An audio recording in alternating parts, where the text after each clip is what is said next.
going on, guys? It's your boy Darren Gilliam, aka Black Flags Matter, and yes, amidst all of the, all of the drama going on in this country, we still have a job to do to bring you all the latest news in the world of NASCAR on the NASCAR Weekly Podcast on this edition on Black Flags Matter. So appreciate you guys tuning in. We have our usual panel, and so Colton was supposed to be here at the start, but he's not here yet, so we gotta wait for him a little bit. But in the meantime, though, I don't know, you know what? I think this is a perfect time. You know what? Let's just get, the drama out of the way. Let's just clear, the giant elephant in the room right now, since we have the time. What's going on in this country right now is it's really sad to see. Amidst all of the negativity, there's a lot of positivity too. I've been seeing, a lot of peaceful protests and, people having conversations that need to be had, and especially in the NASCAR community too, which is really, it's really groundbreaking to me, because I don't remember, this much, this deep of a conversation on this particular issue. In the sport of NASCAR, there's been whispers and talks, what I'm saying, and NASCAR's done a great job with diversity, but it's a little different when it comes from the people who are in the sport and are trying to get in the sport, or the people who are just fans. So I really appreciate everyone speaking up, including you guys too. I know having some conversations with some of my close friends on NASCAR YouTube, some were a little afraid because they didn't know if that was their place to talk, and I had to just tell them, listen, your voice matters. Everyone's voice deserves to be heard. And I mean, even the stupid bad opinions, I want to hear, because then you get to gauge where people, who people really are, and you get to pick and choose your battles. It's like, okay, do I convince this person no, this is wrong, or is he a lost soul? You know what I'm saying? And I've had those conflicts on Twitter. And there was a particular mistake too that me and a particular driver made, and we'll get into that in a second. But for the most part, it's been nothing but positive, and I am really thankful for this community. We're gonna get through this. Everyone, just hang in there. Anyone else have any thoughts? Yeah, I think you hit it right on the head. I think that's the big thing right now, is because I've noticed that everyone, a lot of people are seeing a lot of the bad without seeing a lot of the good. Mm-hmm. I mean, right off the bat, I know a lot of people are obviously upset with everything going on, but you also have to see some of the amazing things that people have done out of this. In Minneapolis, for instance, the first night that the protesting turned more into, I'd say, rioting, and there was a lot of looting that night. There was actually a Black-owned business by a firefighter that was burned to the ground. He had saved up his entire life to make a sports bar. Mm-hmm. And then before it could even open, it got burnt down. Right. Well, the community has rallied around him. There's been GoFundMes all over the place. And I think their original goal was $40K, mm-hmm. just to kind of get him back off the ground. Then it went up to 100,000. Within 2 days, they raised over $1 million for this man. And it shows as much hate that's been going around right now. I think stories like that, and there's smaller ones. Not everyone has these big stories like this, but it shows that all over the country there's these bad things happening, but people are coming together through this and learning from each other. You see videos of, I saw one of a kid who walked up to a cop and he was crying. The cop was hugging him and telling him it was all right. You see the one in Flint, where the cops are going and walking with the protesters. And it's just, there's so much more good that the media won't show you, that you just, if you take that dive and look, it shows the good in humanity that is really there, that these horrible people, those four cops that are absolutely despicable, they don't define every police officer. They don't define every person in this country. People that are in no way define what the protesters are. A majority of them are peaceful, and I completely stand with that. Peaceful protest is something that we have a right as Americans to do. And you see these videos too of people start spray painting or handing out bricks or stuff like that, and the protesters stop it. They shut it down. I saw one. I think it was it New York or Rochester? New York or Atlanta, maybe. I don't know. Where there was a guy trying to start a bunch of fighting, was throwing stuff at the police, throwing stuff at the protesters, even to try and stoke it up. And they grabbed him and brought him there, and the cops afterwards were like, "Good job." Yeah. It's stuff like that people. I feel like it's getting lost in this, that as bad and as horrible as what happened, and it needs to change. Like, and in no way am I saying this to avoid what happened to George. Like, it's absolutely disgusting. There needs to be wholesale changes on it. Like, but at the same time, it shows that I think as Americans, we are inherently good people that will come together. And Darian, you put a tweet out there, and I was thinking about tweeting that, but you beat me to it, that you can be, and we talked about this in a smaller sense with NASCAR, but you can be very critical of this country and still love it. They're not mutually exclusive. Yeah, I still love it. I still love living here. There's tons of problems, but I think it's the best place on earth to live. But we need to make it better for everyone, not just certain people here and certain people there. Hey, I'm sorry, really quick. Colton thought it was at 8:30. He's coming. Go ahead. All right, cool, yeah. But yeah, that's really my thoughts on the matter. Is just that the horrible people are going to have a spotlight put on them right now, and a lot of them are rightly being called out. But I just don't want it to drown out the good people that have really, in my opinion, defined what's been going on. Right. Yeah, I couldn't really say it any better than you said there, Jared. I don't really have a whole lot to add, but yeah, of course, I think everyone will get through this, and I think everyone will come out in a better place at the end of it than we all went into it. And I think that's all you can hope for with a situation like this. Agreed. And also in all of this, just remember, not all police officers are horrible people. There are guys who, their goal, their drive every day is to protect their communities, and that's all that some of these guys are going to work to do. My father is a police officer, actually, and he's met Darian numerous times now. Probably treated him as good as he would me. He's so nice, man. So not all cops are horrible. There has been some cases like the Flint, Michigan things, and that one was probably the best instance of how it does go.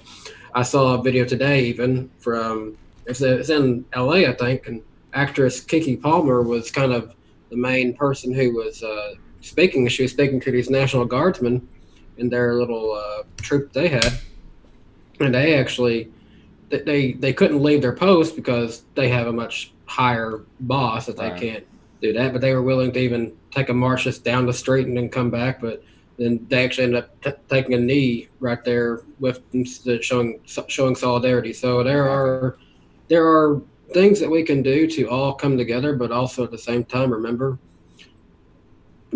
not everyone who is trying to protect the community is also going to try to treat you horrible too. Exactly. And I also want to point out too, don't confuse rioters with peaceful protesters, please. Like, I don't know, like that's a big misconception, is that, well, look at Black Lives Matter, that's how they act. No, that's not. No. Black Lives Matter is there for peaceful protesting. Okay, I want to point that out. That's the bottom line. The rest of those, this is just me saying that, I call those rioters thugs, opportunists of every color, not just, white, black, Asian, Hispanic, everyone. And, they've just completely took a message of peace and just have, just tried to trample over it. They tried to tarnish the legacy of George Floyd. It is ridiculous. But you know what?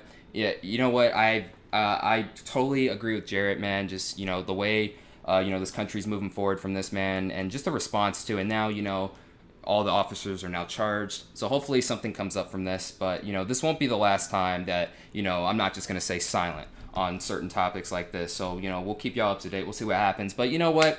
Enough of that now. Let's get back to the business of racing. IndyCar is back this week. And speak of the devil, we got ourselves a future champion about to join in the chat right now, or in the conversation. Here he is, Colton Herta, everybody. There he is. How's it going, man? How's it going? Man? Sorry about that, man. I totally got my times crossed up. Oh, no, it's all good. It's all good. You're a busy man. It's all good. Yeah, so how's it going, man? Doing good.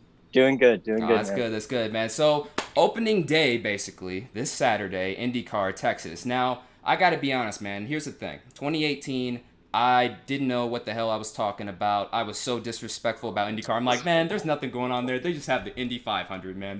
There's no good racing. There's no personalities. What a fool I was, man. Because then, once David Land convinced me to start watching, I was like, okay, 2019, let me see what it's about. And then I started watching the whole season. And then all of a sudden, I see this kid in this, 88 car. And I'm just like, who is this? I've never heard of this Colton Herta kid. Like, he might seem, he seems pretty good. And then, like, literally in, like, your second or what was it, third start you went at Circuit of Americas, right? This is the second one, yeah. Yeah, second start, too. And I'm like, whoa, he's really huge. I mean, like, he's really good, and especially at the age of 18. So I got to ask, entering this season, what are the expectations for you?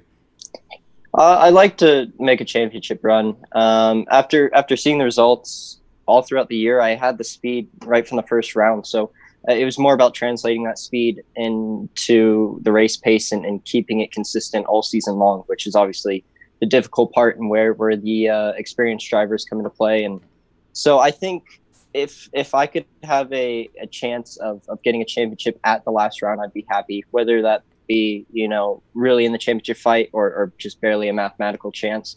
I'd just like to go into the last round with the possibility of winning the championship. So Darian has just, he went on about how much he's gotten into IndyCar. I am almost completely the opposite. I'm trying to, but I'm kind of like the fair weather fan where I watch the Indy 500 and then other races that are on. So for someone like me and a lot of people in the chat who are almost exclusively NASCAR fans, what would you say is like a really good way to just sort of look at the race that's going to be going on this Saturday? I think this is going to be a good race to watch this Saturday. I think in past, the downforce levels have been a little bit messed up in IndyCar, so the racing hasn't been super great on the super speedways. But for a few things, I think it'll be better. One, they updated the front wing, so we'll have a lot more aerodynamic ability for the race, and that'll increase passing. And second, we're limiting the tires to 35-lap stints.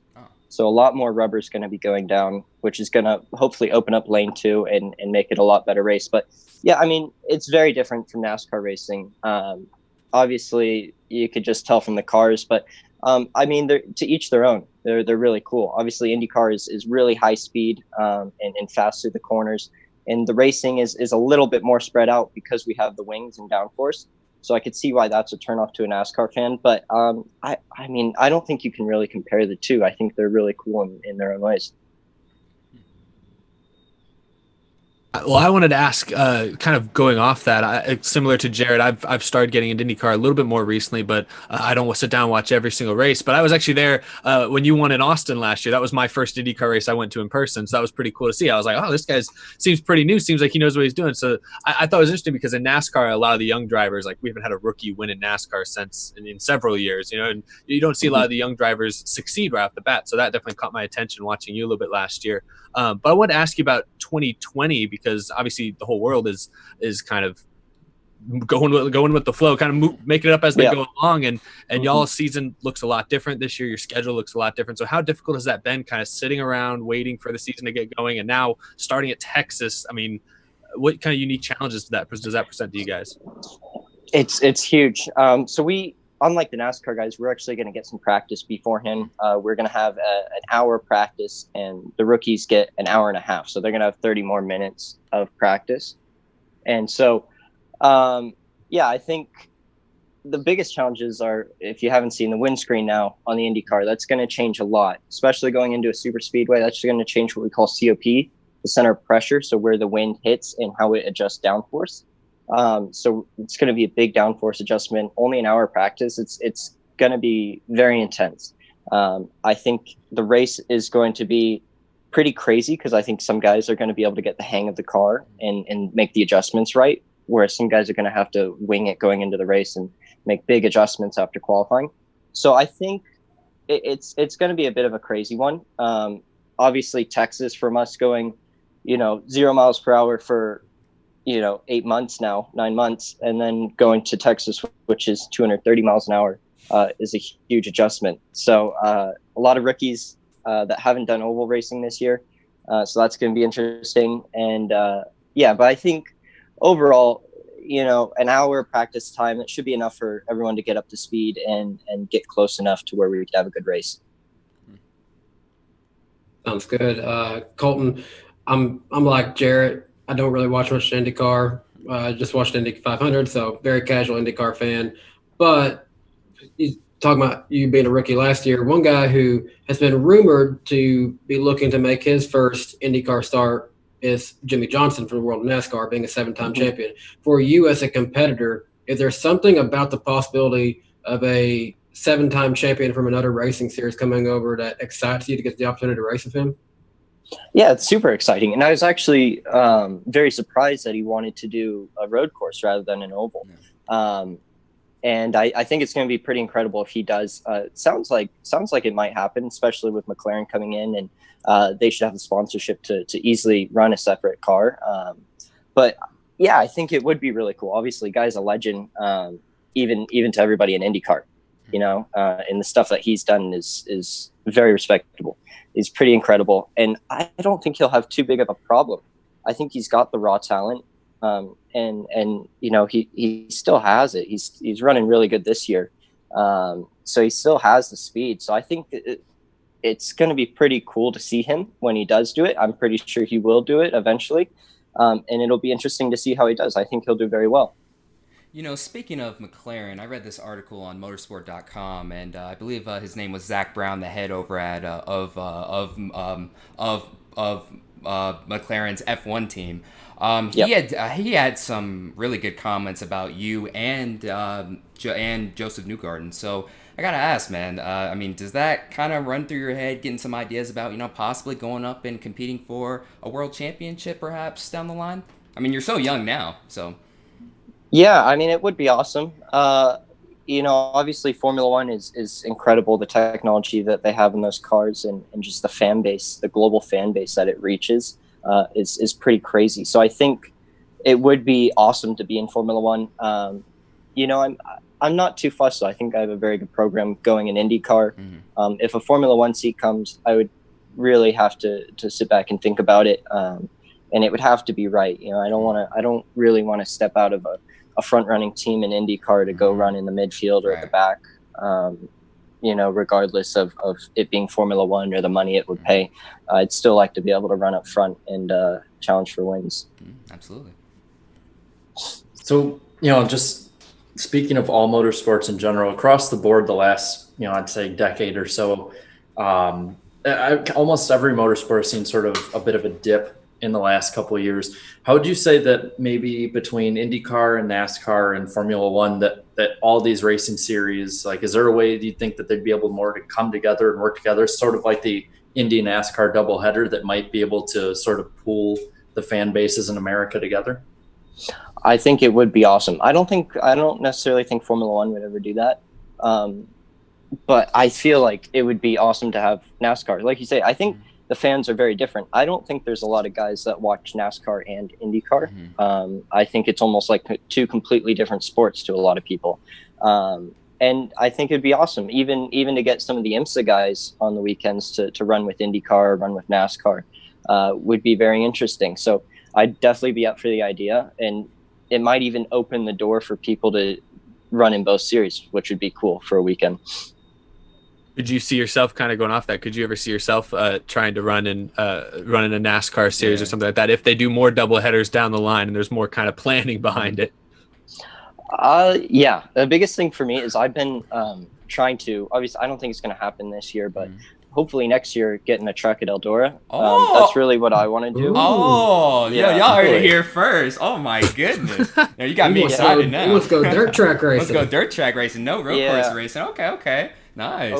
I think over the Cup stuff right now, I'd rather do that, but I'd definitely be up for it. I think running in Daytona or Talladega would be very interesting. I think a lot of people don't understand the skill set and mindset that it takes to run there. And with all the side drafting, and there's a lot of little things that those guys do that I can notice on the TV that I don't think a lot of people can notice. That's really impressive to me. So I think something like that. But yeah, for sure. I think I love to drive anything that people will let me, but I think top priority right now that I haven't done would have to be that truck race at Eldora. Yeah, see, you already got the chat hyped right now. They're like, yes, do it. So any truck teams? Go ahead. Kind of going off the subject of that, we just saw a pretty amazing announcement yesterday that Nashville Super Speedway is coming back out of the blue, and obviously IndyCar used to drive there. What would be your thoughts of if IndyCar decide to go back there as well? I think it'd be really cool. It's obviously a very Joseph Newgart's actually born and raised there and absolute series champion last year. So, but yeah, the track I think would suit IndyCar. I think it would be okay actually. I think it would be more about the demographic. I think Nashville's such a cool city. It has a huge population, and I think it can be really cool. I think there's a lot of motorheads that live there too. Oh yeah, a lot, man. There's a lot of people that live out there, man. It's a nice market for sure. Well, Colton, I'm not gonna hold you up too much longer, man. You're a busy man, obviously. You got a race this Saturday at Texas, 8 p.m. Eastern time on NBC, correct? Big NBC. Yep, the big NBC, not the little NBC, the big NBC. So that's cool. So before you go, Colton, where can people find you on social media? So it's just Colton Herta on everything: Instagram, Twitter, Facebook, and my new website just launched, so it's gonna be coltonherta.com. So yeah, I mean, thanks for having me, guys. This is awesome, and I really hope that we can convince some NASCAR fans to come over and watch IndyCar this weekend. Well, you got a ton of NASCAR fans from this community already supporting you, that's for sure. Can't wait for this weekend, and also the Eldora hype too, so that's cool. Colton, thank you so much. Good luck this weekend, man. Thanks, guys. Bye-bye. Later, man. Peace. Have a good one, man. And if the Indy Road Course race is my first IndyCar race, I believe I know who I'll be rooting for. Hey, I'm shocked. I wasn't expecting any, Eldora hype from, okay. So, all right, he wants to race. That's cool, man. Well, and I saw someone comment in the chat because I kept moving my arm. There was a fly. Yeah. So he's been trying to kill this fly for 15 to 20 minutes. No. It's 20. We're 23 minutes into this thing. This has been going on for 45 minutes now. Oh, yeah, that's right. Time flies. Oh, my goodness. I'm like, if anyone's watched Breaking Bad, they'll know the episode I'm comparing it to, Fly. What was that from season 4, right? I think so, except I'm not cooking up illegal substances. I am just cooking up a nice spicy podcast for tonight. Yeah, see, we're just cooking up some content. This might as well be illegal. Man. Yeah, might as well. So really quick, guys, hold on. I got to update. Okay, here we go. We got 210 people watching, but only 94 likes. Lick the like button. And really quick, I apologize for my upload blunder. I swear to God, that video was not intended to jinx Chase Elliott. I did not mean to do that. I forgot to change the schedule upload like a jackass. Excuse my French. But yeah, so I just learned from that mistake. So I apologize for that. I just wanted to say that. But anyways, moving on. So I just sent the link to one of our other guests, and I know Jared will do the same. All right, cool. So let's get right into it. So it's Bristol, baby. Oh my goodness, we had. It was jam-packed. It was awesome. Eric, you describe it, man. What was it like? Bristol. Well, I mean, I've always said that. I can't say I've always said this, but when people ask me what my favorite track in NASCAR is, I usually say Bristol, and it once again proved me right, or at least affirmed my beliefs again this week. And Bristol is just fantastic. I mean, what's not to love about Bristol? It's the half-mile mayhem. It's got too many nicknames to count. So much action everywhere you look, and of course a dramatic finish. And we have a guest. I see. I don't want to take up too much. Hi, Jinsey. That's how you say your name, right, Jinsey? Yeah, it's Jinsey. Hi, Jinsey. How's it going? How are y'all? I'm good. For those of you she's like me. She's gonna say y'all. Yeah. I got that country accent ready. Yeah, for sure. I'm like Danny B. So Jinsey is she's pretty big on NASCAR Twitter, and also she's leading the podcast Fantasy League too. Are you still leading, or are you still? I don't know. She actually fell down to second. She fell down to second. Oh damn! She's been leading all season though, and it was Bristol. Bristol killed me. Yeah. I jinxed Chase Elliott. I'm sorry. Yeah, you did. You tend to do that to people. Yeah, I know. Dude. You gotta quit that, dude. I mean, it's funny though. It's just funny content. It's funny entertainment. Oh, for sure. Yeah. You can definitely leverage that to your advantage. Oh yeah. I don't know. None of that stuff is planned. It just happens. I'll just tweet, and then all of a sudden, just 10 laps later, they'll wreck, and I'm like, what are the odds? And then everyone's coming for your head too. Yeah, all the time, for sure. Oh, yeah. Eric, no, okay, he'll be back. But I was just thinking. I was about to take a picture because it looked like Eric was sleeping on my screen. Oh, really? No, I was just thinking though, Darian, you actually jinxed the entire season. Oh, I did. At Daytona. I said 2020 was going to be great. It's going to be one of the greatest seasons ever. And then he said that, and as soon as it happened, the rain hit, and we had an hour-long red flag before it's been never-ending rain ever since. Oh, yeah, it was bad. That's all Darian's fault. So pretty much. Man. Yeah, pretty Thanks, much. Darian. We also got another guest too, another famous YouTuber in the house, King Kyle Busch. Hey, what's up? Hey, man? how we doing? How's it going, man? Good. It's fine. Good. Dude, finally, nice to meet you. I've been watching you for years, man. Yeah, thanks. Good to see you too. Oh my goodness, yeah, it's finally good to see you here. So yeah, let's get back into Bristol. So well, Eric's not here, so I guess I'll just move on to Danny really quick. Danny, what were your thoughts on Bristol? That was one of the more entertaining, on the edge of my seat race I've seen at Bristol in a long time. At one point, I felt like I was realizing how long it was, but I think it's because I was watching it on TV, because I'm so used to watching it in person at this point. I didn't realize this until like literally I couldn't go. I've been to every Cup race at Bristol since the 2016 night race, and that was the first time I couldn't go, and I realized it's a long race, but it was an exciting race though. Oh, for sure. Yeah, it was definitely different. It was a different vibe too, and like I found the funniest part to me was like our like where we were sitting. Like it had that big ass red tarp over it, and I was like, oh yeah, that's where we sat. Like right in the exact spot too. So what are the odds of that? But no, the race was cool. It was a good race. I thought the start time was a bit was a tad ridiculous, but I mean, like in the end, it really didn't matter because like I'm gonna watch, no matter what time, anyways. They could be racing at like 3-4 in the morning. I'll still watch somehow. But it was a good race. Old Bristol's back, really. Like old, like I feel like last year, like old Bristol was officially back. Like finally we got the track where the way fans wanted it. Where you can use all kinds of lanes and there's a ton of wrecks, ton of close action.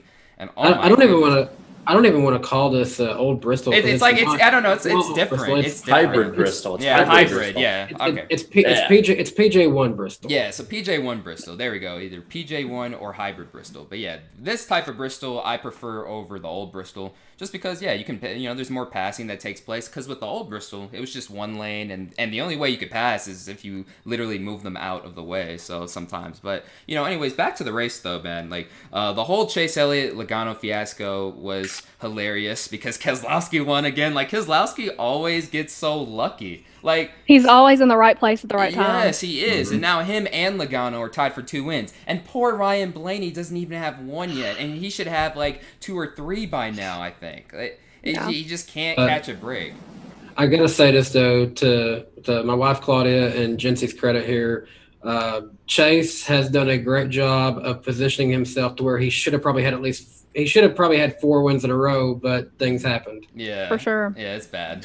Yeah, I think we talked about that the other day. Is that like, if Chase Elliott can just get a little bit of luck at the end of these races, on top of like probably maybe a little smarter with the aggression, like he has the speed right now to compete for a title. He does. Like we were talking about this, and I am crossing my fingers that this is how the season is going to be, like the last 5 or 6 laps. I know that our 2 guests are going to like this. I want it to be Chase Elliott versus Kyle Busch for the championship. Yes, oh yeah, man, I think it would be so good for the sport for sure. It would. I want one of them to crash the other. I don't care who it is. Yeah. I just want supreme chaos over everything. I just want to be entertained. Yeah, I just want to be entertained, man. Yeah, that's what it's all about for sure. Go ahead. I said it really quick. I said it earlier, but if you see me like looking around, I'm not like crazy or anything. He's trying to kill flies. You're trying to kill. There is a fly I've been trying to kill in here for over almost an hour now, and he's taunting me. He's just sitting right there, right out of reach. He's gonna come in your face in a minute. He's been on the mic. He's been on the mic. Yeah, he's been like circling the mic, so you just hear bzz, bzz back. So if I just like slam it in the middle of somebody's like really good point or something, and I'm like, I got him. That's why. Yeah, that's why. Right. Jinsey, your thoughts on the race? Man, I thought it was really good for Bristol. Bristol always seems to put on a really good race, but I think we've seen a lot of people getting really aggressive early on, which I really liked. And there was a lot of, cautions and battles for the lead. And I mean, I really liked all the drama that ensued later. I mean, I don't care what you say. Drama is always good. It always attracts viewers. And I just really like Bristol. It's one of my favorite tracks for sure. And it really did put on a show for us fans on Sunday. Sorry, Eric. I kept him waiting for a while. Sorry, Eric. My bad. I didn't see you. I was just laughing because the whole chat was just screaming at you to let me back in. Yeah, I saw it. I was like, oh, okay, my bad. Sorry about that. My internet just every like on the hour it just like restarts itself. I don't know what the hell's going on there. I was like, what is he doing? But anyways, now that you're in here, hey, our guests are both here. Ooh. We got Out of Degree sponsored by McDonald's Internet over there. Right. So pretty much. Now, Eric, not me this time. No, so Eric, you were saying, I'm sorry. Before you left. I don't know. Oh yeah. What was I saying? I don't know. Something about the race. We're talking about Bristol. Yeah. Has everybody else talked about Bristol already? It was pretty awesome, wasn't it? It was great. Yeah. For sure. Bristol's amazing. King Kyle Busch? Yeah, I liked it. The hybrid track, it's cool. Had some good racing, and the battle between Chase and Logano was great. So. Oh yeah. I mean, like, I gotta ask everyone, like, who was that? Like, was Chase in the wrong, or was that just a racing deal? It seemed like a racing deal to me. Yeah, it was a racing deal, but it was a pretty dumb move, though. Mm-hmm. He just overdrove in the corner. A lot of people said he cut a tire. I'm not really sure. No, he cut no tire. He cut It a could tire. just be the Chase stand. Yeah, the Chase. He cut a tire. He cut a tire maybe a minute after being locked onto the side of Joey Logano. Yeah. He cut a tire. He overdrove the corner for sure. Yeah, he cut a tire the way Kenseth cut a tire in 2015. Yeah, talk about bring racing. that up. Oh my goodness, he cut a tire. He didn't know. Oh my goodness. I just love the people on Twitter freaking out about it, being like, "Oh, but you're not gonna judge him the same way as Kyle Busch." It's like, okay, one, like, it was an accident both ways. Yeah. Like, he didn't do it on purpose. Like, two, yeah, you're kind of right a little bit. I'm gonna admit, But then again, Chase Elliott freak fans out was funny. Chase fans are so easy to troll on Twitter, so I can't help myself. I gotta do it. I gotta go. Someone's talking about Sherry already. I think it's Cherie. Oh, Cherie! Oh, the crazy lady. Oh yeah, that. Lady. Listen, Oh. yes, everybody is like, she is the typical like stereotype. And man, I'm tired of getting stereotyped because of her. Yeah, Jinsey's not Cherie. Come on, y'all. Man, I'm not Cherie. I will admit if he's in the wrong. I mean, honestly, with the Kyle Busch deal, like you're tweeting like in like real time. Mm-hmm. So like if things happen even before you see the replay, I'm like, OMG, Kyle Busch, and then everyone's like, you're a hypocrite, and I'm like, I'm just tweeting live. And I was actually one of the first Chase fans to be like, hey, it wasn't intentional. Kyle Busch is a great driver, and he's smart enough where he's not going to wreck the most popular driver. I'm pretty sure he's seen what happened to Denny Hamlin back at Martinsville, all the hate that he got. So, and he's been there, done that in 2008. So yeah. So yeah, I'm always the first to be like, hey, maybe it was intentional. And then Cherie came at me. She was like, it was so intentional. And I'm like, Cherie, you're crazy. No, it wasn't. You're crazy, Cherie. Like, girl, come on. She's a meme on Twitter now in the Chase Elliott community, I guess now. Yes. I loved your tweet. What you said, you was like, not all Chase fans are like Cherie. Mm-hmm. Yes. Yeah. Well, I sent it to a couple of my friends, and I was like, is this like... This is real. I don't know. Sometimes I get a little ballsy, and I'm like, I'm just gonna, I'm in a mood, man. I feel like, putting somebody in their place. Oh, yeah, so I sent it to a couple of my friends, and they were like, dude, OMG, do it. Send it. Tweet it.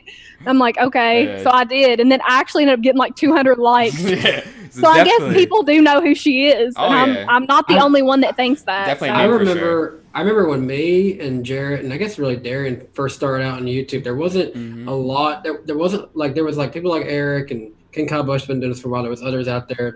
There was still much more to be grown on this platform. And I remember Cherie had a YouTube channel. I don't know if she still does. She still does. She still does. And we'll find it. Like at first I thought she seemed to be doing a pretty good job, but then I was like, oh no, she's not. No. I mean, like, I respect her. Like, anybody who has that much love for a driver, you've got to find some respect for them because they're always behind them. I think some of y'all are fucking crazy though to like drive that much. That's to be honest. Well, yeah. Some like her, not you though, but her. No. Yeah, but I don't know about her. I mean, I think she means well. Really, no, she does. No, she don't. I think she does. Y'all need to be more like Claudia and Jinsey. So right, exactly. Thanks, be civil. Danny. Be civil. Right. Yeah, but moving on really quick. Jarrett, the poll broke another record. Real quick, let's go in. I want to talk about something else that was really good about that race. Well, actually, tons of stuff.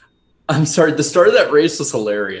Yes. Because every time I saw somebody come out of 2 or 4, they're always sideways out of the corner. I loved it. I'm like, oh my god. Eventually, Newman spun out within the first 10 laps. I was like, oh, that was quick. I know. I felt bad because I'm like, I want to see someone spin out just so it's like, it is hard to drive. And then it's like, it's Newman. I'm like, couldn't have been someone else. I found funny in the very beginning of the race, my roommate Matt was like, yo, why is there a caution? There was no crash. Oh, competition caution. He was like, turns to me, he's like, what? I'm like, yeah, they gotta like check the tires and stuff. And he's like, why? I'm like, I don't know. That's just what they do. And I'm like, and he's like, okay, like, like that's it, right? No, there's one more on lap 60. Yeah. What? like because he wanted to see the racing because there was a ton of action developing early on. I mean, it's Bristol. There's always going to be action no matter what lap it is, lap 1 or the final lap. But yeah, he thought the race was pretty cool.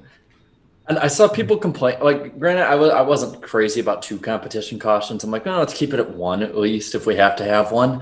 But then people were complaining like, oh, there's 17 cautions. That's way too many. This is a horrible race because of it. And it's like, everyone loves the races in like 2002 to 2007. That was like Caution City. What are y'all talking about? Come The on. debris cautions. Yeah.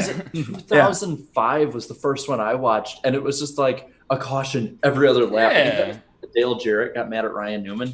Oh yeah. Oh no. Oh yeah. That was the night one. Mhm. Yeah, in 05. Yep. And wow, it always goes back to Newman. Yeah, all the time. Somehow. It's just. Yeah. I want to ask y'all this: if we were not in the middle of social distancing, would Joey Logano have gotten out and fought Chase Elliott? No, probably not. I mean, he had his glasses on, so no.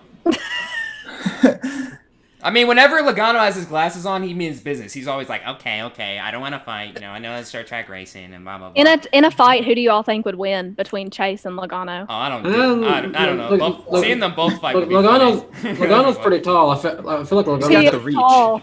Yeah, he's got the arm reach. But Chase Elliott's got the tenacity, I feel like. Not saying much, but more than Logano at least. He's younger too. Yeah, that's right. Yeah. Chase might have a few more friends to come up and get us back. I don't know. They said he'll have a mob with Me him. and my He's roommate. got that big dude. Me and my roommate have this running joke about Logano. Like he's so memeable. Just like whenever he pops up in an ad, he wears his glasses. Yes. Like, yeah, I'm a champion. Yeah, guys. Yeah, I won a champion. Hey, He's such a dork. I know, but like he's so good though. So Yes. that's the best part about it too. Is that NASCAR Heat Evolution? Yeah. I think I feel just more bad for the fact that he's like just barely 30. I know, and he's basically a boomer to me. His vision's going away. He's losing his hair, Yeah. as unfortunate as that is. What's wrong with people losing their hair, Danny? I just said it's unfortunate. It's nothing wrong with it. unfortunate. It's unfortunate. Don't need to be bringing up pot shots at the guy It's here. all good. It's all good. The It's all rusty, hey now. all right, moving on. Jared, what else we got, man? So I wanted to look at the ratings before we went into the poll. Almost 3 million viewers, which is the best a NASCAR race has done on FS1 since 2017, and now replaces the MLB as the most watched sporting event in FS1 history. What? Wow. Nice. Oh my goodness. And it's above, I think, was a 2.7 or 2.8 million viewers for the Bristol race last year, which was months earlier, which means that would get higher ratings. And on top of that, it's a short track. They usually get pretty low ratings. So it's just all around good. Yeah. I like talking about good. I'm gonna keep, like, if I can just keep adding different things, I'm going to. Yeah. And on Jeff Gluck's Was It a Good Race poll, it became now the most highly positive reviewed race in the 4 years he's been What doing was that it, on like a Twitter. 96, 97? It was like 95, I think it was 95. Yeah, that's not close bad. to 95. Nice. So, and that was a very Bristol heavy list. I think like last year's night race was the number one, wasn't it? Oh yeah, it was number one it got for a bumped while. to 2. Yeah. now it's number 2. So yeah, Oh, I should have been there Still this the year. best. That's all I'm saying. I know. I'm never missing a Bristol race for the rest of my life if I don't have to. I am They down. need to get Okay. Bristol on NBC and Fox more frequently. For too many years, Yes. they've been on cable more often than not, and I'm like, why? It makes no sense. I don't get it. But back to Jarrett's numbers. Typically, short tracks don't really draw in the big numbers, I guess. But I don't maybe know. I that's think why. Bristol would be the outlier. Yeah, I mean maybe so. The That's night why- race always has been. Okay, So, night race. Yeah. That's been the outlier for sure. But it's the Bristol night race. Right. There's It's a something big deal. more of the appeal of it being something cool happening at nighttime in the fall when there's not really as much to do. And the prestige College of the football. race because they've been doing it for a while too. And they get a freaking sword at the end. I do want to see the first Bristol Day race though from now on be ran during the summer. I really think that'd be I interesting. liked this date. This date worked really well perfect. for it. The temperatures were nice. The weather Yeah. was nice, which the weather could still be an issue because Yeah. last week was horrible here. But But I mean, like, think about like the past, like the past spring Bristol races. How many have been rained out? Like more Or than snow out. or Too snowed many. out. Yeah, like too many to count. So I don't know. I'm all for that date change right there. It snowed in 05. Oh, it did? Yeah, Oh, that was the snowball fight one, wasn't it? Oh, that was I thought that was 06. Was it or was it both years maybe? I don't know. It was somewhere around It was there. Yeah. I think it was 06. Yeah, Xfinity race. Yeah, that's when it happened for sure. Yep. All right, So so I now guess we to the can poll get- now. I can't share screen because it'll go black. By the way. I can't either because it'll go black. So I Yeah, guess so I'll just read it. off. You just gotta read it. So Go ahead. for both you guys, we do a poll every week. I read it, but I can't put it up, so I'm gonna have to do the old-fashioned way of reading off my phone. On the phone. It's a record too. How many people voted this time? 5.8 thousand voted, which is surprising because that breaks the record from that usually I think was like took 7 days to get. So Wow. yeah, 76% of you thought that it was a great race. 17% thought it was good. 4% thought it was average. 1% thought it was below average, and Cherie had 2%. She's gonna listen to this and hate us all. Good. I hope so. Good. I hope so. Her tweets go out there. Yeah. She privated her Twitter after I put my tweet out. I know. What a coward. Public though. She said something pretty nasty there, and so I blocked her. Oh yeah. You got a message in there from Slap. Very Oh yeah, very unprofessional, unprofessional. Darian. Oh, yeah. So let's see what we got. I won't go through everyone because I would have to scroll through 280 comments. And I don't Yeah, want just to. read the good ones. Read like 3 good ones. Well, I'll read the first one. Everyone, nothing can get more exciting than Getaway Fly. Nothing can get more exciting than Kyle Busch and Chase Elliott's war. Joey Logano has entered the war. Yeah. Let's see. Oh, this is actually something that I'd forgotten. Thank God that this comment was here. Is anyone going to ignore it? I think it was anyone going to show the fact. Is anyone going to show the fact that Timmy Hill got 19th in this race? He did? Oh, okay. Is that his like best career Cup finish? Ooh, I wonder. It's probably up there. I'll do some Google. Yeah. Research it. Go ahead. Google it. All right, I'm just gonna randomly scroll. Yeah, and see just what scroll comes up. down. If you see a funny comment too, let us know. Sometimes we get like song lyrics, the Constitution, Wikipedia pages of any kind. Pretty much anything is off. Nothing's off limits here. It hit over 100 comments the night of the race, and like every single one was about the race. They're like, okay, I usually make a joke here, but this race was freaking awesome. It was either really awesome or Chase Elliott choked, blah blah blah. Yeah. By the way, if what's showing on his Wikipedia is true, it would be true. It says his best finish was 30, or no, that's best finish is 38. His points finish. That was his best points finish. Oh, okay. It doesn't say his best finish. Yeah, you have to go on Racing Reference probably to find that. Okay. I know, and I am making this my new goal. I'm sifting through year after year of data. Is there any He's more never comments? he has 0 career top 10. So let's see. 19th might be his best. No. Sorry, Timmy. Yeah. He was 14th at Indianapolis What year? Oh, in 2017. Dang. Oh yeah, that's when everyone wrecked. That's right. How we find that's why he survived. Yeah. The attrition yard 400. Yeah. Here's one. Hey. The chat found it the same time we did. Yeah. Go ahead. Lyrics to the NASCAR song by Tim Wilson, and I am not going The to read NASCAR song. I'm not reading it. Oh, There's so don't read many. it. Yeah, don't read It's long. it. I just love all these comments. What the hell just happened? It was a great race. I wish Chase won again. There's always too. something. Let's see. Solid run for Jimmy. I can smell that. Yes, he's back. He's back, man. Jimmy's back. When he kept restarting in the wrong lane, I was just my heart was shattering every time. Yeah, and then the junior fan in me goes, "Oh my God, I continuously am feeling bad for Jimmy." Mm-hmm. That's where that choose cone would be good. I'm always against that. I'm sorry. I can't find any. There's no jokes. Everyone liked it. I'm gonna see what the last comment was, and hopefully We need people to hate things more. That's when people are funny. Yeah, exactly. Yes. You can't like things all the time. No way. Good God, there's a lot of comments. Yeah, see, it's a record-breaking one. What? What is it now? TBR Games with the final comment. It was terrible. That's the last comment? On my screen, it's probably different on everybody else's. Well, That's a W. That's a W comment. Last comment right there. Wow. is that Sherry's second account? Probably so. Yeah. I love how we just named her now in the show now too. For sure. Yeah, for sure. It was just a good race. I don't blame these people for wanting to talk about it. I had to admit, after the race, I was sitting there refreshing for everybody's videos so I could just listen to it like more about this race. I had fun, man. It's been a while since I've had fun on like that much fun.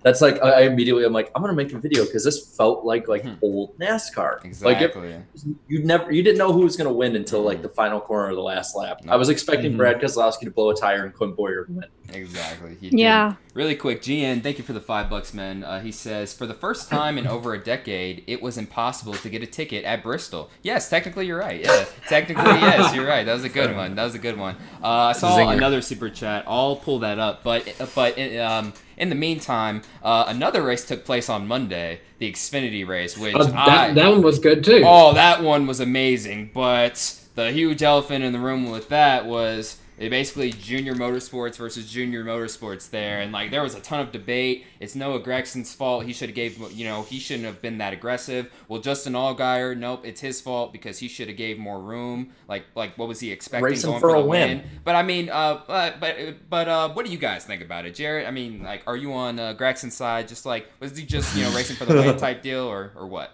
It's just a racing for the win kind of thing. I think as teammates, though, we've kind of got accustomed to everybody being like, you have to give him space. You have to just, there's a lot. Well, technically, no, you don't have to. But now, you know what I mean. Yeah, I know. Now there's a lightning bug in here, by the way. So that's something. It's amazing. It's amazing what will happen in a garage. No, but no, it's a racing deal overall. I loved Kyle Busch just sort of being like, ooh, that's not going to go over well kind of thing.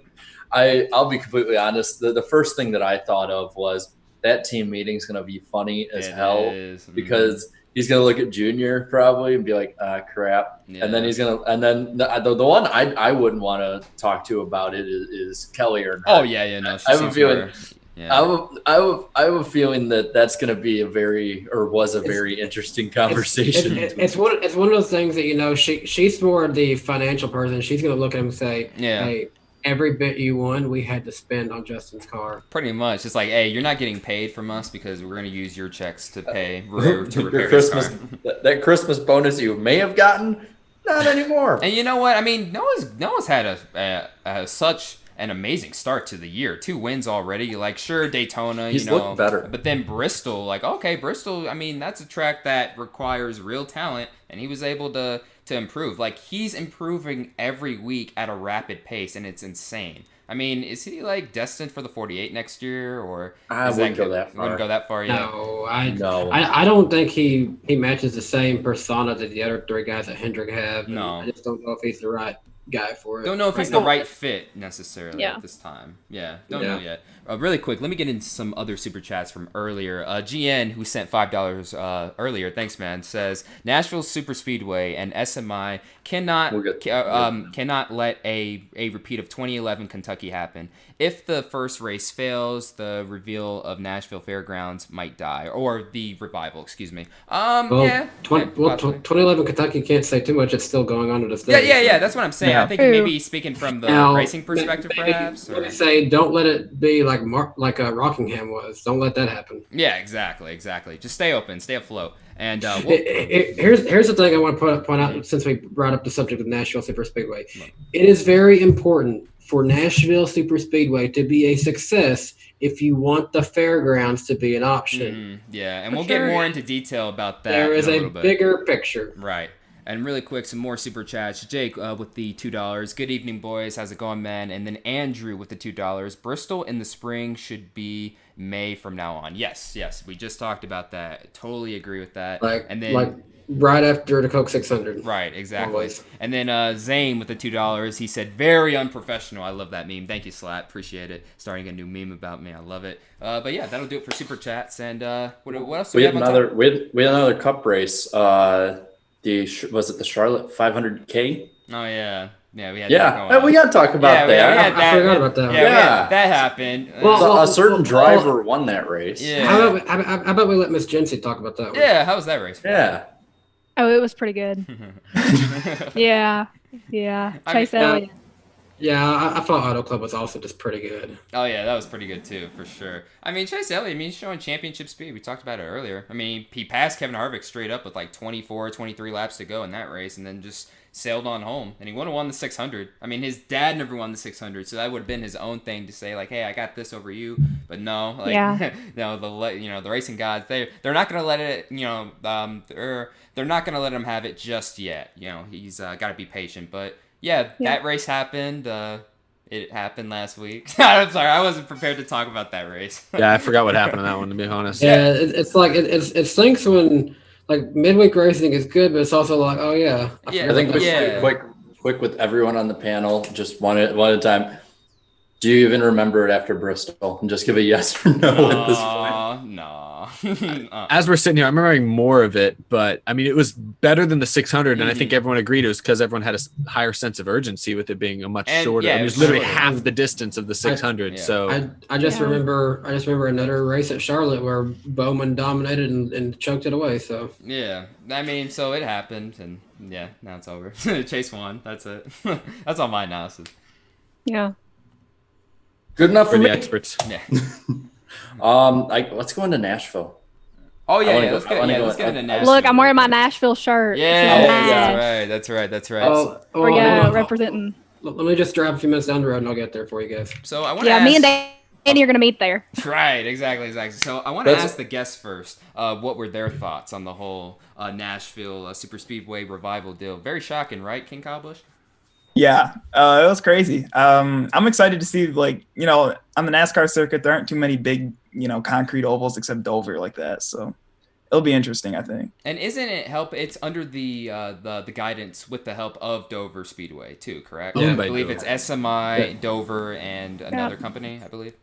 Yeah. So like, there's 3 companies involved. So I mean, hopefully this revival goes through. I mean, it's like SMI. I think NASCAR obviously has a play in it as well, but in like Dover Motorsports Incorporated and the Panattoni Development Group is who had like bought out a vast majority of that area. And the thing is, like, the areas around it are supposed to be being developed into like Under Armour, Amazon, things like that, kind of big warehouse things. But I think the Speedway itself is not supposed to be used for that because the Speedway has been on lease to a Nissan factory in Smyrna, I think. Really? Yep. It's been on lease this whole time since they haven't been racing? Yep. Wow. Every day, if you go out and look at that track, it's just constant semi-trucks going in and out that are hauling cars into there. Well, now they're going to be hauling NASCARs back in there next year. That's for sure. Jinsey, I know you're hella excited about it. You just called it NASCARs there, and I can't believe that. Oh, I'm sorry. The Rookie pit mistake. of misery. Rookie mistake. Rookie mistake. You've been over. I know. I've been a fan for years, and I make a rookie mistake like that. Jinsey, your thoughts? Man, I was really excited, especially because like I live close to Nashville, so it'll be great to actually get to sleep in my own bed and then drive there. But a lot of people were hating on it at first, and even Chase Elliott was hating on it. But I think he's going to win probably. I know. I'm thinking it's something new, it's something exciting, and I think that's always something that we as NASCAR fans should look forward to. And like, we don't know how the Cup cars are going to race on that track, so I'm super excited to see it. And plus, I mean, I think they'll do good. Like, we never got the chance to see a Cup car race on this track. Yeah. With the way this package seems to handle on 1.5-mile tracks, it puts on a good show. But we never got to see it on a 1.5-mile concrete oval with. I'm assuming they may even go around putting PJ1 on it too. And if it's at nighttime, it could be better. You also have to remember this track is from a totally different era, a decade ago. I mean, the last race, 2011, Carl Edwards was driving the 64 Roush, and he was the last winner. I mean, that's a long ass time. He swept the season. He did sweep the season. Yeah, he did sweep the season. Carl. That's right. Yeah. So man, I missed that guy. I mean, hopefully he comes back for one of those races, right? For Grand Nashville? Marshal. Yeah, Grand Marshal. Yeah, there you go. Grand Marshal. Marshal. That'd be perfect. I For love sure. that. Eric? I mean, yeah, I think anytime, like Jinsey said, anytime you add a new track to the Cup Series schedule that really probably very few, if any, of the drivers in the field have raced. I mean, nobody's raced a Cup car there, and very few of the drivers have raced any car at Nashville Super Speedway that are currently in the Cup Series. It's exciting. I definitely think nobody was asking for another intermediate track. Like that's kind of the opposite of what people want. I mean, everyone wants the fairgrounds because it's 0.5, 0.6 mile track. Bigger plan. Yeah, exactly. That's where I think everyone understands at this point that this is clearly kind of a bid, kind of a test, if you will, with Nashville, the city, to see just how interested are they in a NASCAR Cup Series race. They moved the bank with the award ceremony there last year. I know a couple of you guys here are very excited about it, but is the actual overall city excited enough about to pack a 40 or 50,000 seat grandstand next summer? That's what I think we're gonna have to wait and see. And I think if they do, it bodes really well for the future of the fairgrounds, because it'll hopefully get the Nashville city government a little bit more in gear. They'll be like, oh, okay, people actually do want to watch NASCAR in this town, and they'll kind of maybe go back to the meeting table with SMI. Let me just say this, Eric. People around here, I believe, are going to be ready for this. When the awards ceremony, when it was just the awards ceremony around here, I don't know if Jinsey came down to any of it, but me and Claudia did, and it was packed with people. Like way more people, I think, that they ever anticipated coming to it. There are people coming from all the way from Knoxville, Tennessee, and further than that even to come see this. So it will draw in people to have this near here. I remember back last summer, I drove to a Napa that was opening up in Crossville, Tennessee, because Chase Elliott was going to be there for the grand opening, and it was full of people in just that little Napa store. So there is a large bit of fan base here. They don't care if it's the super speedway. We love the fact that NASCAR is going to be here, because the closest track to me and Jinsey here is 3+ hours away in Kentucky. Yeah. And you two can correct me if I'm wrong, but isn't Nashville one of the biggest sort of, like, when it comes to just cities in America, one of the more faster growing cities? People are moving here every day. Even Hendersonville, where I'm at, it's growing every day. It's everywhere, all around Nashville. Within 50 miles, it's just packed with people. But back to the fairgrounds, though. That's foreign to me. Yeah, that's foreign to me. No, because everyone leaves my city. Everybody wants out. Everyone wants out of Rockford, man. People just visit here. I want to Vegas all the time. That's it. It was really cool when I came down to Nashville in October for your wedding, Danny. Because it was just the city. We were driving around, and I'm just like, wow, it's nice. There's so much going on. Yeah, I could. There's so much going on during it, and when we came out for Bristol during the summer, and there were just people everywhere, and I'm just like, oh my god, this is insane. I would love a race to be here just because you have that atmosphere around it. But back to the fairgrounds, though, it is nowhere near ready for NASCAR's Top 3 Series. I mean, after visiting there, I was like, this place is great, I love it, but it's, there are some dumpy parts on the track. When Darian came out for my wedding and I picked him up from the airport, I told him, lean back, I'm gonna take you somewhere. I had no idea. I didn't even think about this too. It didn't even cross my mind once. I told him, don't open your eyes, and pulled up, and I surprised him, and because I don't know if you're supposed to, but you can just straight up just go to the fairground speedway, just walk right on in. Yeah, no, you can. It's just it's out there in the open. There's got to be some improvements though. I know they're trying to improve the area, that sort of thing. But as far as the track is concerned, hopefully Nashville Speedway can, I don't think Nashville Speedway needs to sell out, but at least have close to the maximum capacity, whatever that is. If it holds 25,000, it needs to have 24,000 in there. Yeah, it'll at least have that. But what are the chances of them increasing it to maybe 40, let's say 45,000? Yeah, they're working on it. I think they will. Yeah, that seems like a good size, because Phoenix is what, 50,000, 55,000? 40. Well, 40, yeah, it's perfect. They picked a good time of year to do this because there's not much happening in Tennessee that time of year. It'll be a great weekend, especially if it's a night race too. Right. That would be even better. Really quick, Corvette Racing, thank you for the $15 super chat. Says it's great to see Nashville on the schedule, but hopefully we also get more short tracks. Also, great podcast, by the way. # Black Lives Matter. Thank you so much, Corvette Racing. Really appreciate you, man. And I can't remember if it was a Bob Pockrass tweet or an Atom Bomb, but I think someone said it's a 4-year deal. They're doing It is this. a 4-year deal. Yeah. It is a 4-year deal. And also, I think that really gives like 2 or 3 years to really see what the market looks like, and then towards the end of that decide, okay, let's put this money. You into can make a fairgrounds. decision. You can make a decision. sure. But that also means though, like maybe possibly one of our tracks could be on the chopping block. And I don't know. I've heard some things about certain racetracks, but I mean nothing official yet, so I'm not going to comment any further. But I don't know. I feel like maybe with these new tracks coming out of nowhere, I think this may start a trend where we'll see a ton of surprise changes. As far as schedule changes for the current tracks we have, and then new tracks in the future. Now, Matt Weaver had posted this. They said adding Nashville was requested by SMI, and it's to create basically a ticket tax that would help provide funding to renovate the fairgrounds. So it all funnels into the fairgrounds. Because Nashville doesn't really need that much upkeeping. They need upkeep, but not that much, I don't think, right? Not compared to a bigger track. Do they still have safer barriers or no? I think they said on Twitter those still needed some work. Oh, okay. They are at least all gone on the straightaways, because they were there when they were last racing there. Yeah. I think there are some still on the turns, but they probably do need work to them. Yeah, probably so. But yeah, I'm just happy to have it back on the schedule. But I never expected it would ever be a cups. It would get its own cup day. Yeah, no, that's what threw me off guard. Yeah. Like Yeah. I was out delivering for Postmates yesterday when this news broke. Hey, Danny be and working. Danny be working. That's your There you go. side job. He has a Danny lot B? of side jobs. But I do.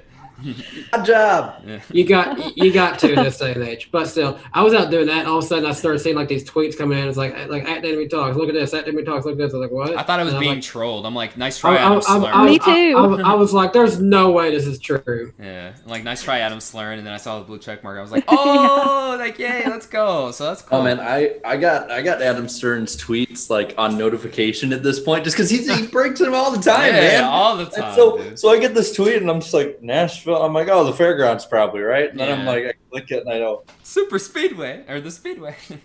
what? I wonder if this means that we'll see tracks like if Nashville Super Speedway was on the table the last few weeks and nobody knew about it, does this mean we'll have tracks like Iowa or Gateway added to the Cup schedule next year? I think in the coming months we might start to hear a lot more things. I feel Gateway is up next. That market, St. Louis, man, they're always like, I don't know, they're always loyal, and like for freaking IndyCar, oh my goodness, nearly packed, sold out, and I'm like, no offense to IndyCar since I'm getting into it, but you just don't see it that often these days, so that's good to see. So hopefully they'll make it happen.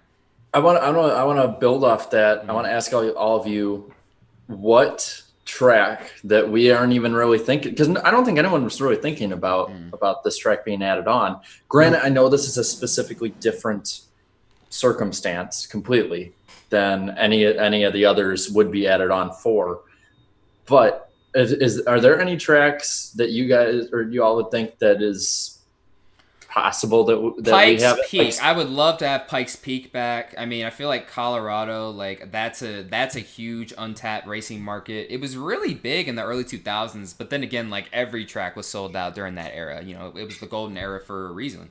But I think they only do like local weekly racing there perhaps now. Maybe there's like a shorter track right by it, but I don't know what the condition of Pikes Peak is. I would like that, and also I would love the Cup Series to go across the border into Montreal. That is such an amazing racetrack, amazing road course. I love watching those races, especially for Formula One. They're very exciting. And then the greatest race there to me, though, the 2010 Nationwide race when Boris said won, Max Pappas. He barely edged out Max Pappas to get his first and only career Xfinity win. That was one of the greatest races ever. So I think those two are on they're definitely on the top of my list. I think we'll see it's been talked about a little bit, so it wouldn't be a shock necessarily, but I think we'll see a street course. And I know places like, I think Chicago, I remember Soldier Field was mentioned as a possibility, like a racetrack around Soldier Field. Turning to our roots. Yeah. I'll throw in Houston. The IndyCars run near the football stadium in the Astrodome. I think there's a chance of Houston out of left field could end up with a street course race by next year. I agree with Eric. I think someone will get a street course. I was actually, before Super Speedway blew everyone's mind, I was thinking a Nashville street course would even be fun. Oh, that would be awesome. Nashville street course. I mean, the thing is, though, I guess the whole Where would argument. it be at? Yeah, I'm not sure. I'm not sure where it would be at.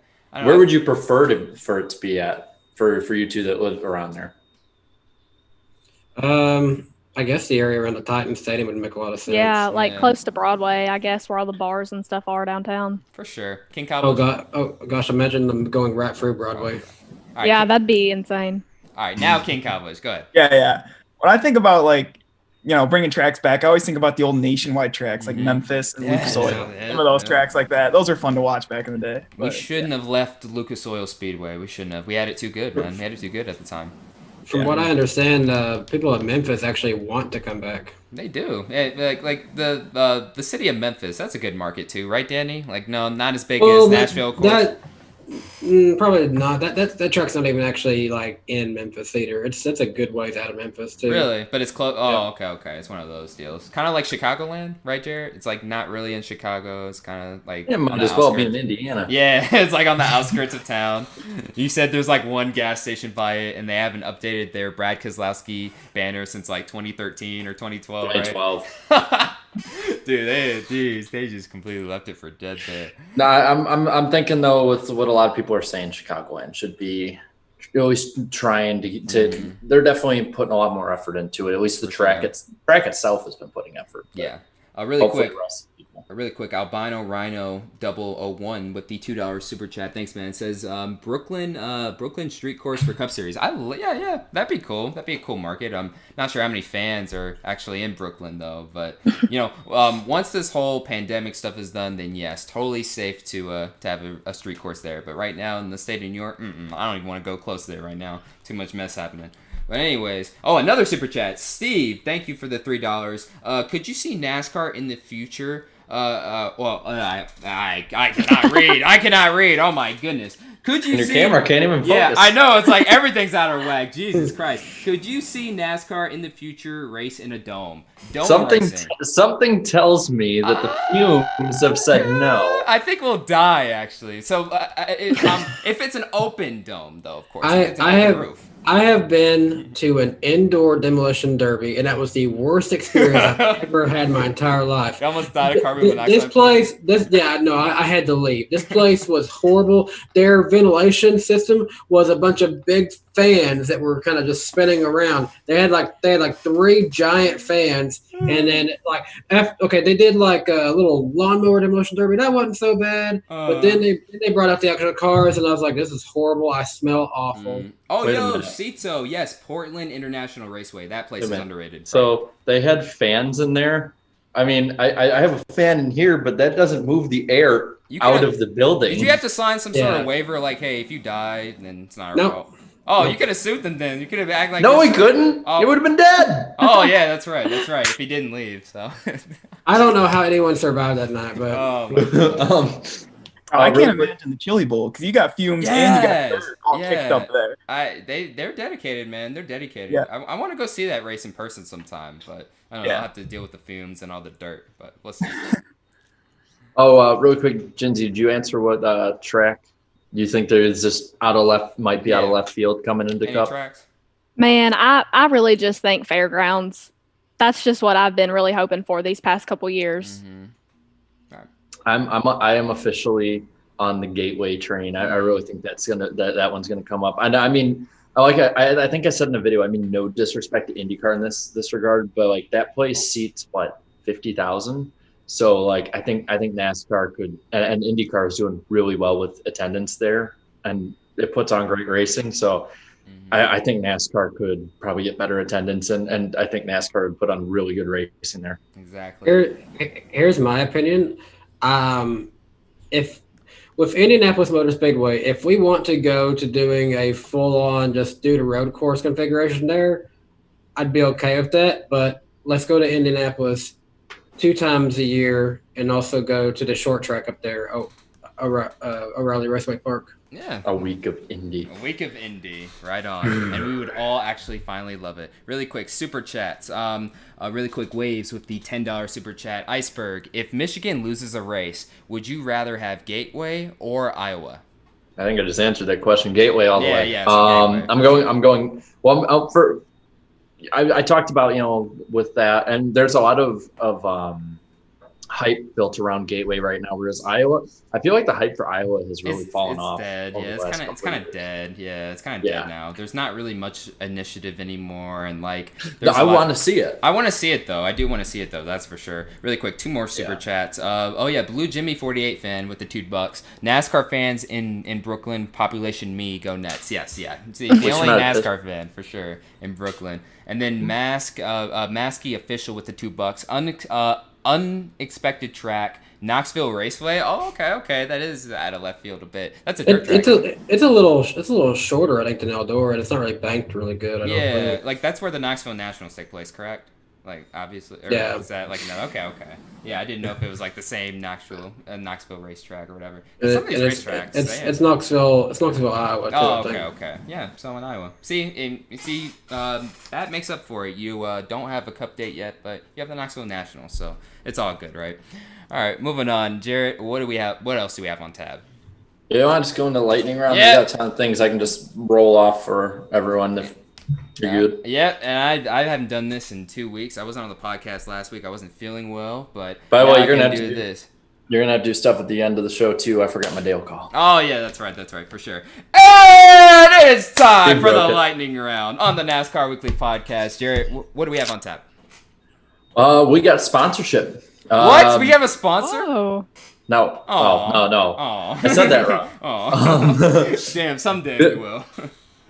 Built Bar Protein Bars will sponsor Corey LaJoy starting in Atlanta and be an associate all year long. I don't know who that is, but welcome. They have like a new sponsor every week, so they're working overtime at that shop.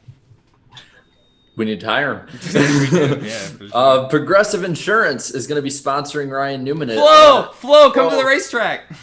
I love commercials.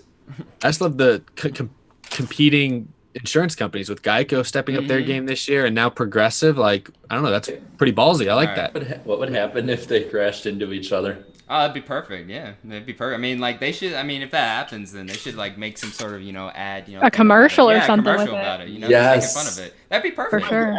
That would be perfect. Yeah, but we needed them to wreck each other. So do your thing, guys. Let's see.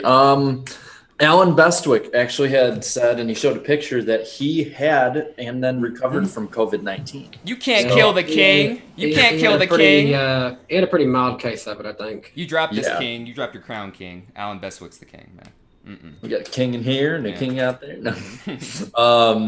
There's 47 trucks that went to enter for the Atlanta race. That's crazy. How many? 47. Holy where are y'all the rest of the season? I know. What the hell? You guys are coming out of nowhere. Oh my gosh. The money team remains silent. Man, I know. Come on, y'all. Come on. Come out of hiding.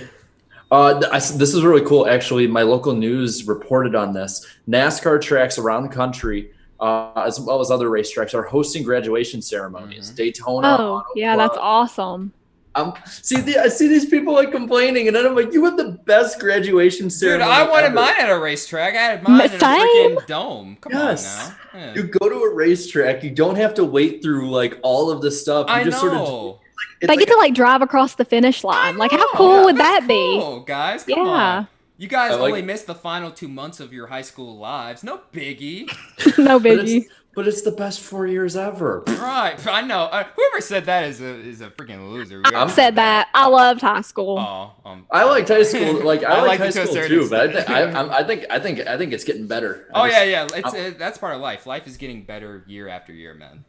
For sure. Radioactive for the Daytona 500 released earlier today, and I think it's probably going to be on YouTube. But from what some people in the chat were saying, apparently it was like really, really good. Really? Yeah. Before I logged on here, I was looking on Twitter. I didn't get a chance to watch it, but everybody said that it was great. Wow. That's cool. Oh, they must have not held back now that everyone knows everything was okay. Yeah. They probably just told it all. So they said it was really emotional. Oh God, I don't know if I want to watch it. I don't know. We'll see. Oh, my dad actually, he texted me about it. The one at Auto Club, they made a pit stop on pit road and then let them go out on the track. See, you guys had it lucky. You guys have it lucky, man. I just had to walk across the stage, get a diploma, and then I was like, "See ya, I'm out." I know my high school graduation, I sat in a hot gym, sweated for 2 hours, then went outside, and it started raining. Yeah, that was basically mine. We all walked out in this big crowd, and we're like, "Yeah!" And then that is the sign. That's the sign of you just started life, son. I think at this point I'm just more interested in 3 years for my 10-year reunion and seeing people be like, "Wait, you were really quiet. How'd you become a YouTuber?" Wait, you're actually gonna go to that? I don't know. I wasn't gonna go to mine. I wasn't gonna go to mine. I'm sorry. I probably will just be nosy. Yeah. See whatever. Yeah, I funny story. Just because I was thinking about my graduation, and I don't think it's on the internet yet, so I might as well beat everyone to the punch from my high school. So it's a tradition at the graduation ceremony at Boylan, the high school I went to smoke a cigar afterwards. So everyone goes outside with a cigar, and they have like basically a victory cigar. And I went through that thing quick. I had no prior practice. And so I'm out there, and I stay maybe for a half hour, and my dad got me like one of those really I think it's not that big. It might have been smaller or bigger. 6 inches. It was not small. It was not a small one. And by the time I was to my car, it was like that. And I'm with two of my friends, and I sit down, and both of them would go, "Oh my God. God, what a godless heathen." And I'm like, "Oh, I don't feel so good. What's wrong?" And they're like, "You're green." What? I'm like, "What?" What? And they're like, "Hold on." They take a picture of me. This is going on Snapchat. I'm like, "What the hell?" Not even trying to help. They were just like, "No, let's go on Snap, yo." Oh no, they're like, "Are you gonna be okay to drive?" And I'm like, "I'm okay enough to go on Snapchat." Yeah, but first let me make fun of you on Snap. Hey, can you take me home, bro? I was running late because I had to go to a restaurant with my family to celebrate. So I got home, and my dad walks out. "Hey, Jared, hurry up, we gotta." And he like looks at me, and he yells for my mom to come out. And he goes, "He's green." Oh, everyone makes fun of you too. Oh, that's funny. And, oh my God! I mean, I was fine. I didn't hurl, but that dinner, because we went to a Japanese restaurant, and like they're making all this stuff, and the heat's coming off, and I'm just like, "I can make it. I can make it. I can make it. I can make it. I can make it." It's okay. And so you see these pictures, and I'm like all happy, and then as soon as it gets done, I just go. Just like I look. for the camera. No, I look like the food inspector from Ratatouille, like after the picture. Oh, yeah. So there you go, chat, and the whole internet, and all 250 watching. Yeah. I just told your secret there. There you go. That's something about me you can meme. A tradition. That's one thing I don't think I'll ever do, because okay, so I'm a Tennessee graduate. If for any weird reason Tennessee ever beats Alabama, the tradition is Tennessee fans are also supposed to smoke a cigar after that. I probably will not be able to do it because there's no way I can. Are they playing Alabama this year? Oh yeah, they're in the same conference. They play Alabama every year. Yeah. It's always. Well, no, last year they were good. Last year though too, they almost beat them. They almost beat them last year, didn't they? I think I think Tennessee is getting closer and closer to that they finally do beat them. So. Yeah. They're moving in the right direction for sure. I realized that the lightning round is just sort of stopped on one bolt. Yeah. Really quick. It's almost done. Brad, you say it, Darian. Dottie. No, Doherty. No, Brad Doherty. Crap. I probably shouldn't have joked on it. He's talking about the Larson incident.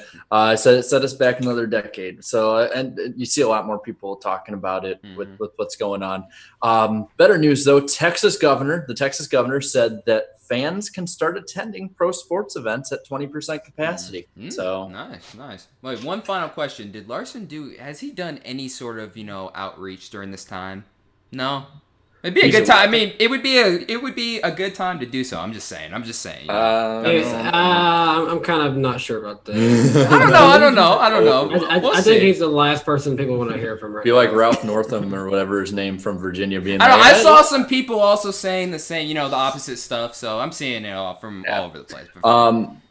So another good piece of good news. The truck race from Charlotte had almost 800,000 viewers. Yep. So it was up 39% from 2019's Friday race, and it put it at number 1 for cable sports networks. It got talked about on SportsCenter. The last time the Truck Series has ever really been on SportsCenter, you have to go back to like 2001, 2002 when they had the rights, the exclusive rights, way back then. So, I mean, that's crazy. Well, it also helps with who was racing in that one. Oh, yeah. Yeah, it didn't hurt either. Yeah, they had a storyline to talk about. The Virginia governor also has okayed the June 10th race at Martinsville. Oh, wait, that's next week. Wow. Dude, that's quick. It just came up like that, huh? Cutting it close. Yeah. So we got another pre-race show next week. Another one. And then last thing, I want to give a shout out to like the new funniest NASCAR account on Twitter. Captain Chase Briscoe is amazing. I've seen that account. I love that account. It's something I never knew that I needed, but I'm glad it existed. I like it. I love it. It was Drunk Brian France first, and now it's that one, right? Well, no, that's the way you do a parody account, but keep it appropriate. Keep it nice. It doesn't defame Chase Briscoe. And from my understanding, he has said nothing with the big bad thing that happened to him recently. No, exactly. But that's it. I think that's the lightning round. And once again, that'll do it for another edition of the lightning round on the NASCAR Weekly Podcast. And what else do we have to talk about, Jarrett? Let's see. I want to hear all 5 of your thoughts on this. All right. So Kelly Crandall on Racers.com put out a really good article recently, and it's titled "Has NASCAR Stumbled Upon a Better Formula for Racing?" And what it talks about is the limited practice and qualifying or no practice for races. So I want to ask you, we'll start with the guest. You two can decide for yourselves which one wants to go first. I'll go. Okay. Are you for limited to no practice on some race weekends? I think I am, especially because we've seen a lot of drivers be really outspoken about the fact that they don't really want to be at the track for 3 days practicing for 2 days straight. And I think that it makes for a more exciting race, honestly, like in the beginning. It makes them more aggressive early on in the race. And I really like how it, like we've seen Denny Hamlin talk about it too, like we should shorten the schedule. And I think this would honestly be a good way to almost get there without necessarily shortening the schedule just yet. Mm-hmm. Yeah, I like it too. I think, you got to shake the dirt off a little bit. They're a little rusty when they get out there, but I think it's cool. Yeah. I just realized I like that ship in the background, King Kyle Busch. Did you build that? Did you build that? I'm sorry. I don't think so. I don't know. I just saw it. So, all right, no, go ahead. No, yeah, I like it. I think it's cool, And yeah, about the 3 days thing, they only have to be there one day, in and out. Hey, I'm all for, I guess I was all for it, 100% at first for, the pure excitement that, that the racing brings from no practice. But at the same time, these teams spend millions upon millions of dollars investing in their programs. I mean, F1, it's billions of dollars in some programs sometimes, it seems like. And, practice is so important. Preseason testing in F1 is so important. I feel like, every single F1 race, there is 3 to 4 practice sessions and then a whole ass qualifying session that has three different segments. So, as far as NASCAR is concerned, I do feel like we do need to cut back on some of the practice. Maybe instead of 2 to 3 days of practice, let's cut back to maybe 1 to 2 days. And then maybe for some of these races, maybe for some of these races that are usually snooze fest, maybe these are the races where there's no practice. Now I don't know how many that would be. Since there's 36 races on the schedule, I think the amount of races that we shouldn't have practice for, let's start off with only 9 and see how that goes along. I'm honestly really surprised with what I'm hearing from this panel, because I feel like as long as I've known, at least the rest of the normal podcast booth here is y'all are very traditional about a lot of things. Y'all are very you gotta change it up. You gotta adapt. You gotta change up. That's been my line for all these years, and today I feel like I'm the outlier. I don't want no practice for the Cup Series. I think you kind of alluded to it a minute ago, Darian. These are millions of dollars on the line. There's so much testing. I think just going into these things, cold turkey, no practice. That's not fair. It's exciting, but it's difficult and it is different. I think definitely practice can be cut back. I think we don't need practice on Friday, Saturday, and the race on Saturday. I think you can do one like Saturday practice. I think you only need one, just happy hour. Just call it happy hour and qualifying. You just need an hour, and you have an hour to get your stuff right, make a couple runs. It saves teams money on tires, especially for trucks and Xfinity, where you can even shorten that. And they don't have to spend as much money on tires and things like that. Because for some of those teams, that kind of stuff actually matters. But I don't love the idea of jumping from right now we have 2 to 3 practices a week to 0. It definitely makes stuff interesting, and you guys aren't alone in this, because I've seen, like, I read that same article, Jared, and I thought it was interesting. Brad Keselowski had some quotes in it, and Keselowski, he surprises me sometimes, because sometimes he's very traditional about things, other times he's very much kind of wants chaos, and he was all for the no practice. He was saying that even like the inverts or things like that is like he's enjoying it. He thinks it makes the races more fun, and he thinks he'd be all for it, as far as I can tell, at least from what he said in his quotes. So I'm all for things that makes the racing and the show on Sunday more entertaining. But that being said, I don't know, it's just a little weird part of me that doesn't like the idea of just eradicating practice. You can't do that. I think we're mostly in agreement that you can shorten practice because it saves money and it isn't entirely necessary. I think this has proven that it's not entirely necessary. Think of any sport. If you told a football team, "Hey, you can't practice during the week; you just have to show up and play," like the Vikings sometimes. Yeah, I don't know. It just Game seems that made the playoffs this year. Yeah, I know. I walked into that one. No, the Bears.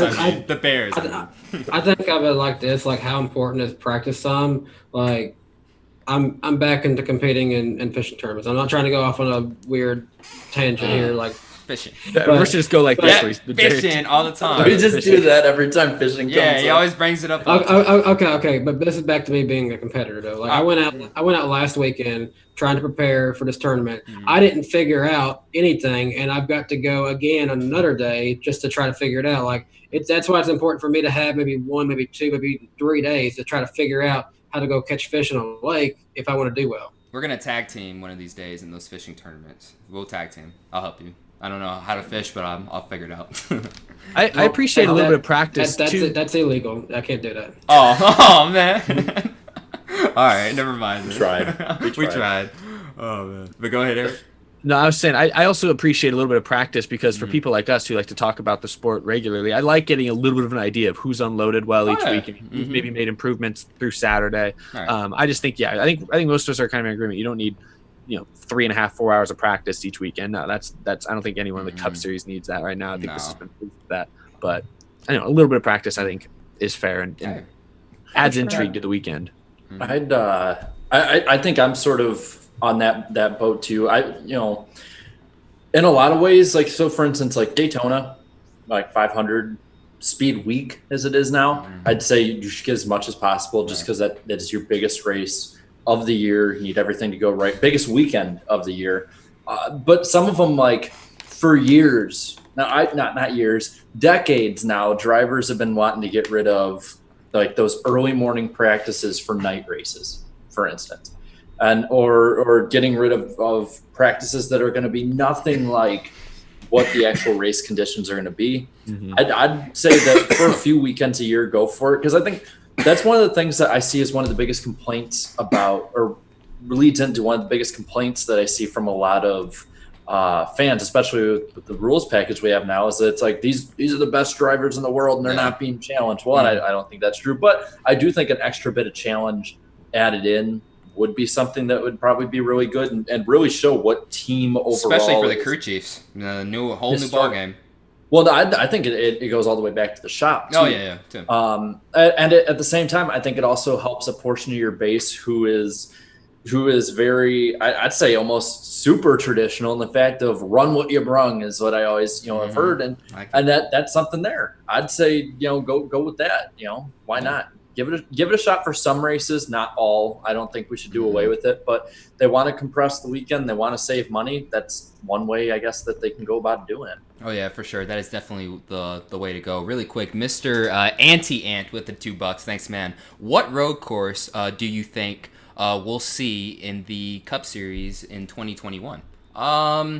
I mean, I would personally love to have Portland International Raceway on the schedule. I think there's a ton of potential there. I feel like that fan base or that market is really untapped. Jeff Gluck's from Portland, and he visits that track all the time. He has wonderful things to say about it. So Portland Raceway. That's my pick. I would love to maybe see Road Atlanta. That'd be a cool one. Road America. I'm right down the road. I can drive up. That's right. Road America. Yeah. The more races closer to me, the better. Yeah. Jinsey and King Cobblish. Yeah, I was gonna say Road America, where F1 runs. That'd be pretty cool. Mm-hmm. Yeah, Road America in Montreal. Or Coda. I would love Coda, but I don't think that's going to happen. If it's to be one next year, I don't think it would. Right. No. Jinsey. IndyCar runs at Road America. F1 Oh runs yeah, at, IndyCar. yeah. Just Yeah. They're all open wheel. Yeah, they're all open Yeah. wheel. They're the same thing. It's right? the same Yeah, thing. same thing. No, not really. It's but, fine. all right, It's fine. But moving on. We actually have just 2 stories left before picks. Oh, damn, that was quick. Damn. All right, let's get into it. Yeah. How about this? Go to another atom bomb really quick. Atom bomb. Because this one, honestly, we probably don't even need too much unpacking with. Mm-hmm. NASCAR is evaluating having fans back by mid-June, either or at both or one of the races, Homestead Miami Speedway or the Talladega Superspeedway.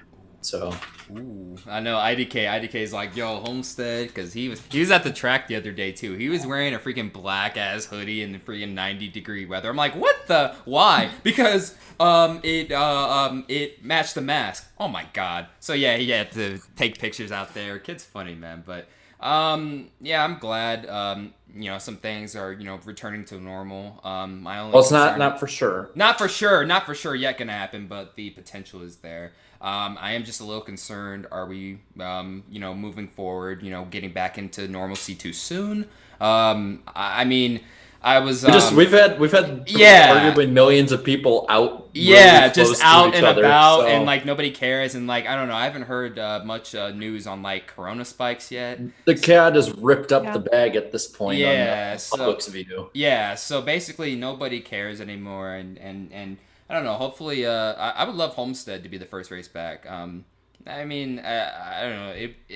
It'll be very interesting to see that racetrack with fans that now it's not now that it's not the championship finale anymore. So that'd be interesting. And then what'd you say? Only 20% capacity? You said or. That's Texas. They haven't talked about this yet. Okay. So yeah, so a lot of things are still up in the air, but we'll see what happens.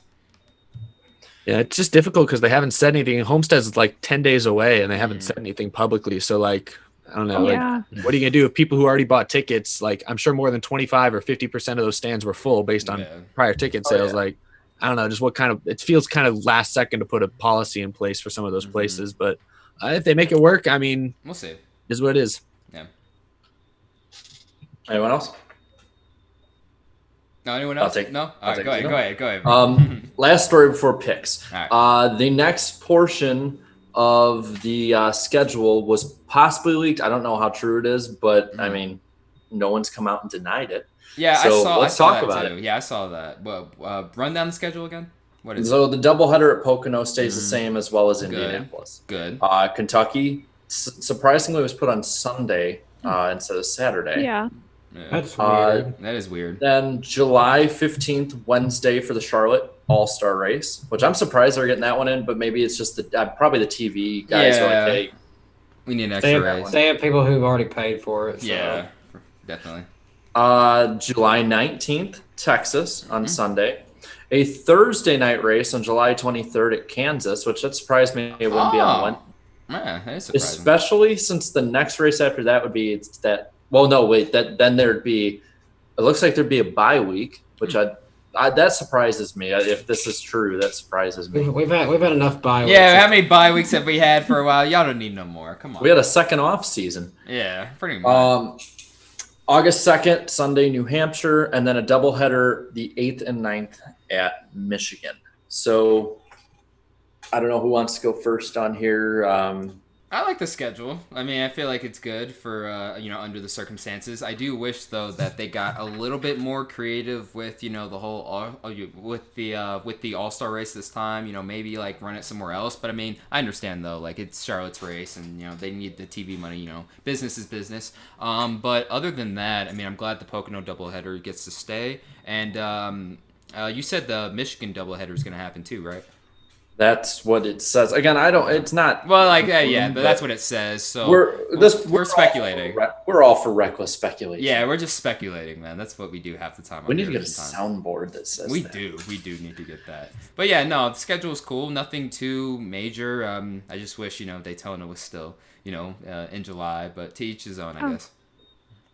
Still got that midweek. You still got some midweek races with the All-Star race and Kansas, I believe, being a midweek race. So we have Martinsville coming up, and then so still get some more races because I know that's still a topic of conversation. Is could midweek races be more common in the future? And so we'll get a few more options. It's been tough because the first couple ones so far this year have been affected by rain, so they've gotten kind of not so great ratings, but it's hard to judge because of the rain. So hopefully we get a couple more chances to maybe get a real baseline understanding of what viewership looks like for Wednesday and Thursday night races. I'm glad that Kansas is still saying a night race because that was a really good race last year, the night race. Yep, under the package it was, man. It was perfect. Who won that one again?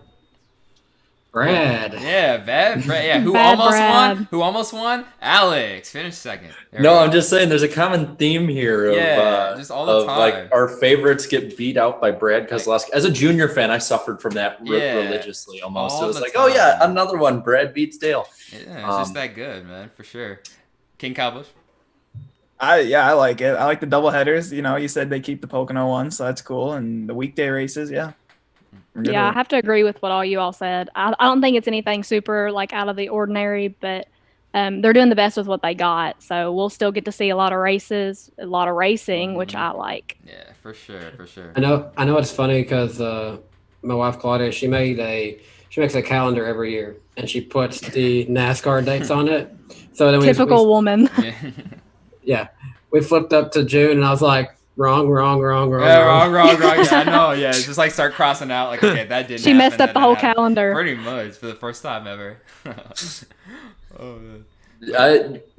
I think that's leaving like one or two races left, which I think they can probably just fit in a midweek race, and then probably just a Dover doubleheader just to make up the Dover race too. But after that, the schedule's then back to normal by the end of August, right? It's like back to where it to what it should be, correct, for the playoffs and all. Yeah, the playoffs for the most part seems like are going to stay the same. And someone in the chat, Isaac McKissick said that Claudia jinxed it. Oh yeah, so she jinxed it, not me. She did it last year, so. Okay. She didn't jinx it. Oh yeah. Hold on, really quick. Super chats. Thanks, Phil, for the $2. If Brad resigns with Penske, who takes the 48? I don't know. Eric Jones. Yeah. Well, Eric Jones. I think he's the backup pick. Okay. Yeah, Eric Jones. Yeah, I'll go with Eric Jones. Why not? Eric Jones. I don't think it's a good decision for either of them, but I think that's where they're headed. Yeah. Anyone else or no? Ross, maybe. I don't know. Yeah, something like that. I'm set on Brad going to the 48. Yeah, I think everyone's set on Brad going to the 48 at this point now. It just makes a lot of sense. Mm-hmm. Oh, it does for sure. One last super chat. Jake Baskinger with the $2. No, don't look at your friend's computer files. Jake just sent me a LinkedIn request, so he must be doing something. He must be doing business right now. I don't know. He's doing something, man. If you wanted to send that super chat, of course. All right, thanks, Jake. I appreciate it though. But anyway, so now is it picks time, Jared? Is it picks? I believe it is. And then where are we racing, by the way? Atlanta. Yeah, Atlanta. Beat me to it. Atlanta. So Atlanta. Oh, we were supposed to go see that race, Jared. We were there for like a day. I was supposed to go to Atlanta. I was so bummed. Yeah, this year. Mm-hmm. Yeah. Me too. Have you ever been before? No, this would have been my first time. Me too. Yeah, I was bummed for sure. I mean, the state of it. I went in 2018 and watched Harvick dominate and dominate and dominate.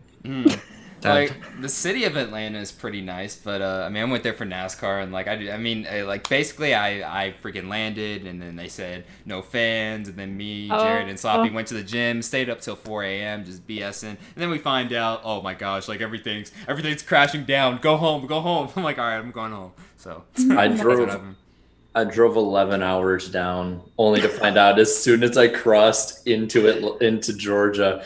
My buddy Sloppy calls me up. He's like, "Hey, bro, so they canceled the race." Gosh, it sucks. Didn't they cancel on like Friday? It was like they Friday did, when we got in. I was like trying to call Jared. I was like, "How far away are you from Nashville?" But he was on the. Because there were tornadoes at that time too. Yeah. crap that day. Yeah, and the whole situation is kind of funny looking back on it. But you know what? That was the past. Now we're here. We're here now, racing in Atlanta. So let's start this off. Jarrett, who's going to suck at Atlanta? I feel bad doing this because of what released today. I do. I feel bad. But he's not been doing good there in the last couple of years. Who? Ryan Newman. Yeah. I can see that. I was looking back on Racing Reference, and even all the way back to 2015, 16, it's like 24th or lower all the time, and I'm like, those don't bode well. I feel bad now every time I say something bad about Newman, even if it's backed by facts. I did see Ryan Newman lead for a good amount at the beginning of that 2018 race. So he did. And then he dropped like a rock. Yeah, just straight up. Yeah. This thick ass dropped like a rock for sure. No, my pick, who's gonna suck? I have to go with Chris Buescher. I'll be honest with you, like I expected just a tad bit more from him this year. Sponsored by Fastenal. Yeah, there's no curse no more. That's long been over with. So I have nothing to do with that. That is all their team. And I don't know, I'm just a little disappointed. I was expecting more. There was a lot of hype, like, oh, finally, we got Ricky Spinhouse Jr. out of the 17. Yeah, put someone in with some real talent. Yeah, Chris. Like, I saw so many people just hyping him up. But, I mean, he hasn't been running terrible. It's just nothing, that's, earth-shattering. So, he'll suck this week. Chris Buescher. Danny? I'm going to go with William Byron. He keeps seeming like he's just not quite there with his teammates. Like he's definitely kind of the weaker car right now. He doesn't finish races. He always runs well, but he never finishes the job. Like Darlington, that was a flat tire, and then screwed Chase out of the win. Another flat tire. I can hear echoes of Larry Mack from the past going, they don't know how to put a start, middle, and finish of a race together. They don't. I mean, like they have all the right pieces over there at the 24, but I don't know. I think it's just a matter of maybe Byron. Like he's still in that learning phase. He'll get better. Eric? This is tough. When I say suck, I don't mean he's going to run 20th. I think he's going to finish 11th or 12th. But I'd say Kyle Busch. I don't think he's going to have his typical Kyle Busch kind of day. I think this has kind of been a weird Kyle Busch year. Joe Gibbs in general isn't quite up to where I think Hendrick and Penske are, at least not consistently. By the end of the race, they're usually there, but they're not there consistently. And Kyle Busch, I don't know. He's even looked kind of human in the Trucks and Xfinity series. I'm not trying to go after Kyle Busch on the podcast here, but he got beat by Brandon Jones. He got beat by Chase in the Trucks last week. I mean, Kyle Busch. He was being beat by Ross Chastain. He's got a lot of distractions. He's still the best. I think he's still the best driver in the Cup series right now. But he's got a lot of distractions right now going through his head. And so I just don't. That coupled with Joe Gibbs Racing not looking quite so dominant right now, I think he runs 12th. All right. Oh, Gregson didn't even know who he was. Yeah, he didn't even know who he was, man. Come on, guys. That's Kyle Busch right there. I couldn't tell if on the radio if that was him who said that's my old boss man, or if it was his crew chief that come across and said that's your old boss man. Right, for sure. King Kyle Busch. Yeah, as much as I almost want to go with Kyle Busch too. I mean, he hasn't had the consistency that he's always had. Yeah. And I don't like to throw my guy under the bus, but he just hasn't been too consistent this year. And he hasn't always. I mean, he's won at Atlanta a couple times, but he just hasn't been running good lately. So. Right on. Jinsey? This rules package doesn't fit his style at the intermediate, so that's right. It takes a little bit away from him. Right. Mm-hmm. All right, I'm gonna go with Ryan Blaney just because he's had really all the stands are gonna come after me. Yeah. I don't know. I just feel like his car out of all the Penske cars is the one that's been lacking. And especially this year, he's been running really, really decent. He just hasn't been able to close. So I'm going to go with Ryan Blaney for Atlanta. He's like William Byron. Has had a great car every race, but can't finish the job. Can't finish the job. There's always something. Yeah. He'll need a win to get some momentum. Right on. All right. So underdog picks. Jarrett, who's your underdog pick? It's always going to feel weird, but he's been doing really bad there the last couple of years. But his overall track record there is pretty good. Been doing better this year. Just always has something that gets in the way, whether it's himself or a bad restart lane or something. But I think Jimmy Johnson has a real shot this week.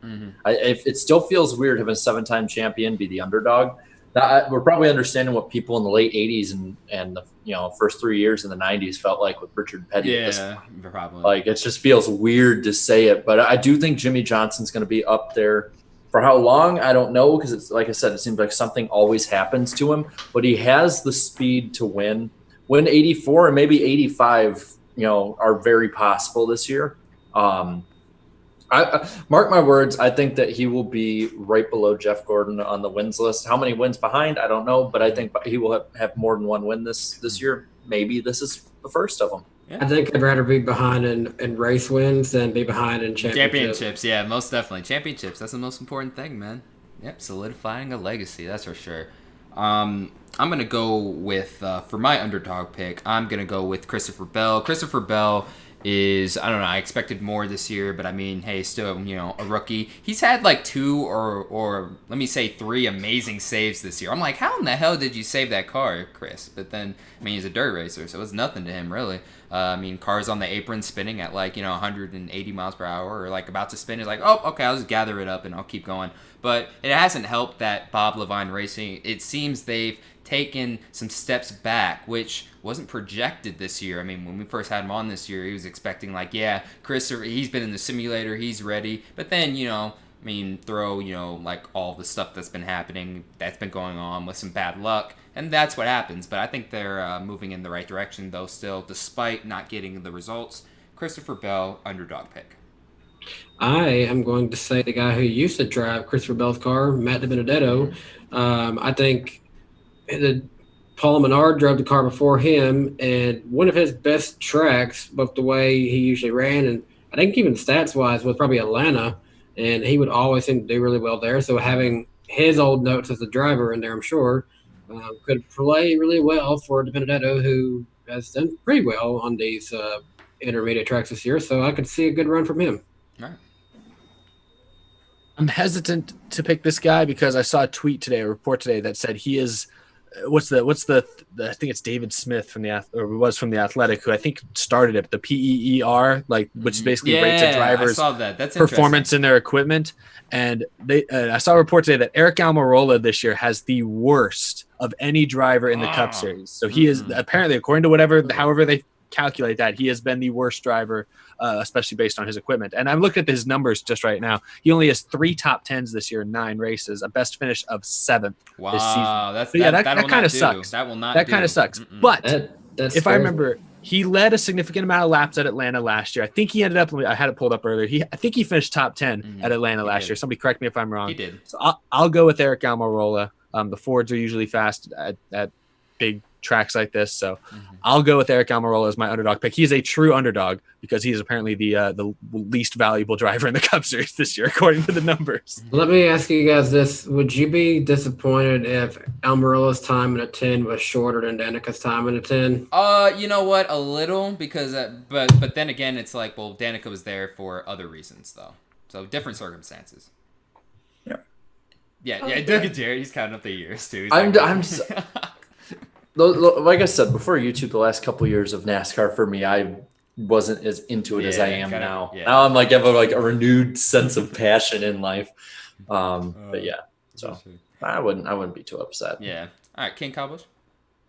I got to go with John Hunter Nemechek. I think he's been on a roll lately. 2 top 15 finishes in the last 2 races. So besides the Darlington race, he's been running good. He ran good at Charlotte. So that car has no business being up there, and yet it is. No. And and that's all him. I feel like that's mostly on him. So we'll see if he gets a better opportunity elsewhere, but we'll see. All right, Jinsey? I'm going to go with Austin Dillon because he actually ran pretty well at Charlotte, the second Charlotte race, and he actually had more momentum going into Bristol. Yeah. And he ran a more up front towards the beginning of the race, so I'm going to go with Austin Dillon. He like Austin Dillon running good, consistent. 2020, what is happening, man? Well, he's been under the radar. He has all year. I'll give him props. He has. I think he's a borderline top 10 driver this year. Always so far with what's been going on. Again, there's other people below him that have been having bad luck. But it's crazy because at the start of the season, before the whole pandemic situation happened, he was we were like scolding him, like, look at Tyler Reddick. This number 3 is being wasted. Like what is going on here? And then all of a sudden, it's just like since after the pandemic. Yeah, after the pandemic, like they've changed stuff. Maybe he heard all the outside noise and was like, okay, I got to step up. So props to him. There's also something that's just really good about the change that Chevy made. All the Chevy drivers have been and RCR, not just 1, 2 of them. 2 of them at the shot have a good shot to make the playoffs. I mean, that hasn't happened in a very long time. All right, so now moving on to the most important thing. Who's going to win? Not who's going to win. Who's going to win at Atlanta? Jarrett, you have the floor. Danny and I are the only ones who get this joke. Yeah. But I say it every year for Atlanta. Go ahead. It's I rolled with this pick for I think 10 straight weeks in 2018. Kevin Harvick. I'm going back to it. Yeah. Kevin Harvick is going to win. It's one of his best tracks. He has been the most consistent driver out there this year by a long shot. I think his worst finish this year was at Bristol, 11th, and it broke a streak of 13 or 14 straight races in the top 10. And so if he has this added speed again starting off this year, I think Atlanta's the spot that he's going to get it. I'm going to go with good old 7-time here, Jimmie Johnson. Career win 84 is on the horizon. I mean, the past couple weeks have proven that. Second in Charlotte, but then the racing gods took that away from him. Shout out to Michael Roots there. I was trolling him that night. That was hilarious. But in all seriousness, though, Jimmie Johnson's turned it around, and I know the past couple of years he's been so disrespected and even trolled from people like me from time to time too. But you have to give credit where credit is due. They've turned it around over there. And in a very short period of time too, which I was shocked by. Wow, all of a sudden, whoa, they're they're good again. And he's getting top fives again consistently. And I don't think he's gonna dominate this race, but I feel like he'll hang around to the end, and his car is gonna come to life within the final 75 laps, and he'll cruise. He'll definitely be up there. So he'll definitely be up there. He'll be up there. I have no doubt. That's my pick. I'm definitely liking the idea of going for Hendrick guy because Hendrick has been really good on this particular style of track this year so far. But I'm going to be going with the guy who he's been very competitive over the last few weeks. Won a lot of stages, and Alex Bowman's going to win a lot of the stages. But I thought he was going to pick him again. He was going to go with the meme. But something is going to go wrong inevitably, and Chase Elliott will win at this first race at Atlanta. Okay. Yeah, I knew it. I was ready, man. I was ready, dude. He was going crazy too. But no, I think Alex will run good too, but it will be Chase winning. Yeah. Eric? I think Chase is a good pick. I think really all y'all's picks so far will definitely be top 5 contenders, and will probably all lead laps at some point or another. But I'll go with Ryan Blaney. I think he finally breaks through. I think Atlanta is a track that fits his style. He led laps here last year. He led laps and almost won the race at Las Vegas earlier this year, which is another mile and a half. Obviously, he was leading or running up front at Bristol this past weekend. So, he's got, like you say, he's got a good crew chief. So I think Ryan Blaney, this is the week he finally breaks through and gets that win he's been so close to this whole season. Right. King Cowboys? I got to go with Keselowski. He's been on a roll. He won in, I don't know, was it 2017 or 2018? He won 2017. There. 2017, yeah, he won there. And he's been on a roll. Obviously, he's won 2 out of the last 3, so. Yeah, but is it a straight-up win, or does he get lucky again?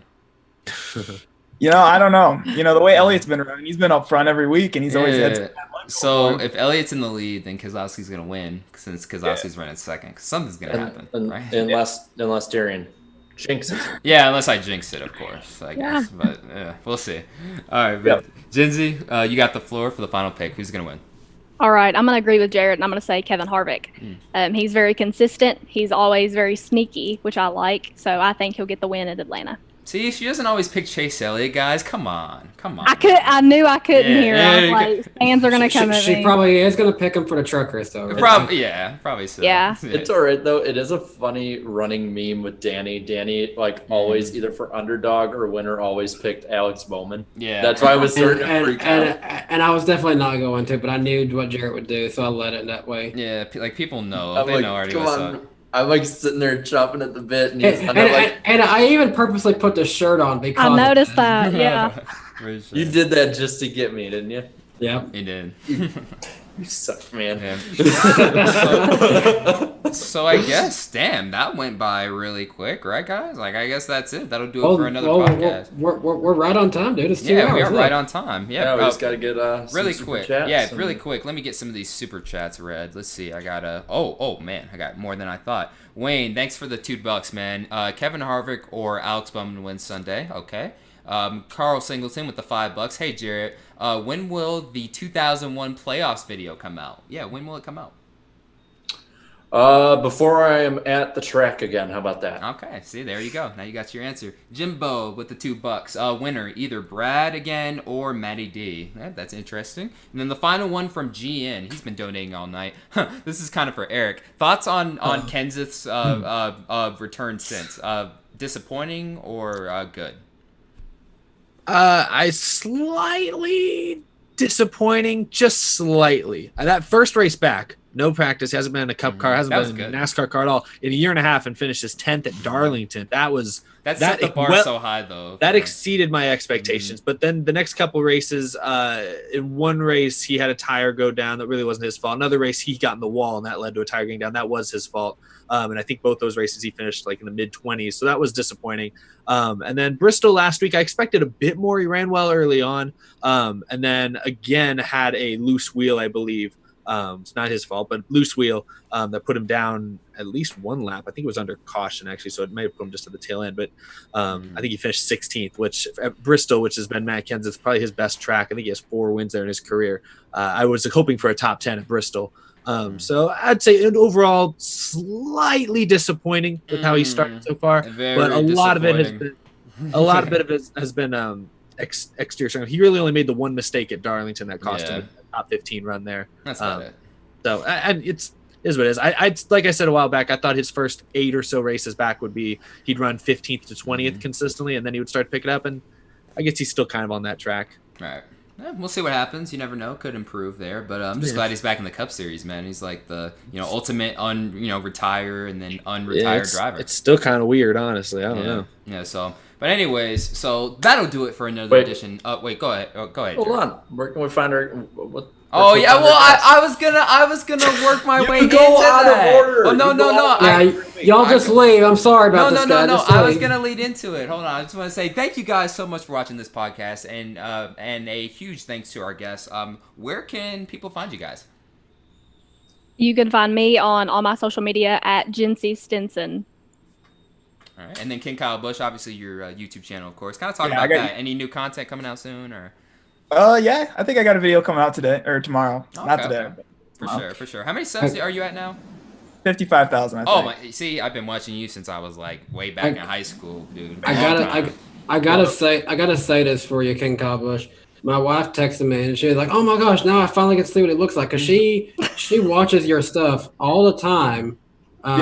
And she actually asked me one time, "Is that just another account for Jake Baskinger?" I was like, "No." Dude, everybody thinks that. I got confused. I got confused too. Yeah, I copied. Well, I mean, I was a Kyle Busch fan, so I put that in my name, and then I kind of copied his thumbnail style a little bit. So I always felt bad about that, but yeah. No. She literally noticed that. She said it looks like the same thing. Oh yeah, everybody thinks that. I know. Yeah, for sure. Well, yeah. Again, really appreciate you guys coming on, and then Jared, who do we have on next week? If it's cool with you, since the next 2 dates are the 10th and the 17th, want me to give both of those days? Yeah, go ahead. Yeah, they kind of lead in. So next week is a pre-race show again. I think, Eric, as long as it's good, should be on your channel, right? Oh, fun. Yeah, so we're going to have Michael Carey. He's worked with NBC Sports and currently works with Fox Sports on NASCAR stuff. And then Joseph Lombard, N2SC4R will be on. Yep, YouTube veteran. And then June 17th will be on my channel. We got ACS Racing Network coming on that week. So his return, I don't think he came on last season. So no, he didn't. It's first time since 2018, man. Yeah, it's first time since the first season. And then we're planning on it working this time. Third time's the charm. About having Steve Phelps on at the start. He wants to have it start live. So you'll have to be here from the start, 8 p.m. Eastern time on June 17th. But next week, remember also that we will be starting early. The race is at 7 Eastern, so we'll be starting around like 5 Eastern or so. But yeah, so Steve Phelps will be on June 17th at the start. So Yep, so we got a stacked show. So like Jarrett said, third time's a charm. And he reached out to us personally and was like, I want to be on this date. Let's talk about it. I mean, I'm not trying to hype it up, but you never know. Could be leaking something or, that's not public. I don't know. Just, we'll get it. There. Yeah, we'll see. Just happy to have him on. But really appreciate you guys coming on and watching. So that'll do it for another edition of the NASCAR Weekly Podcast. I'm muting you guys before I mess up because I know I'll mess up. All right, there you go. Yeah, all right. So anyways, and once again, that'll do it for another video. Thank you guys so much for watching. This is Black Flags Matter. Catch you next time. Goodbye.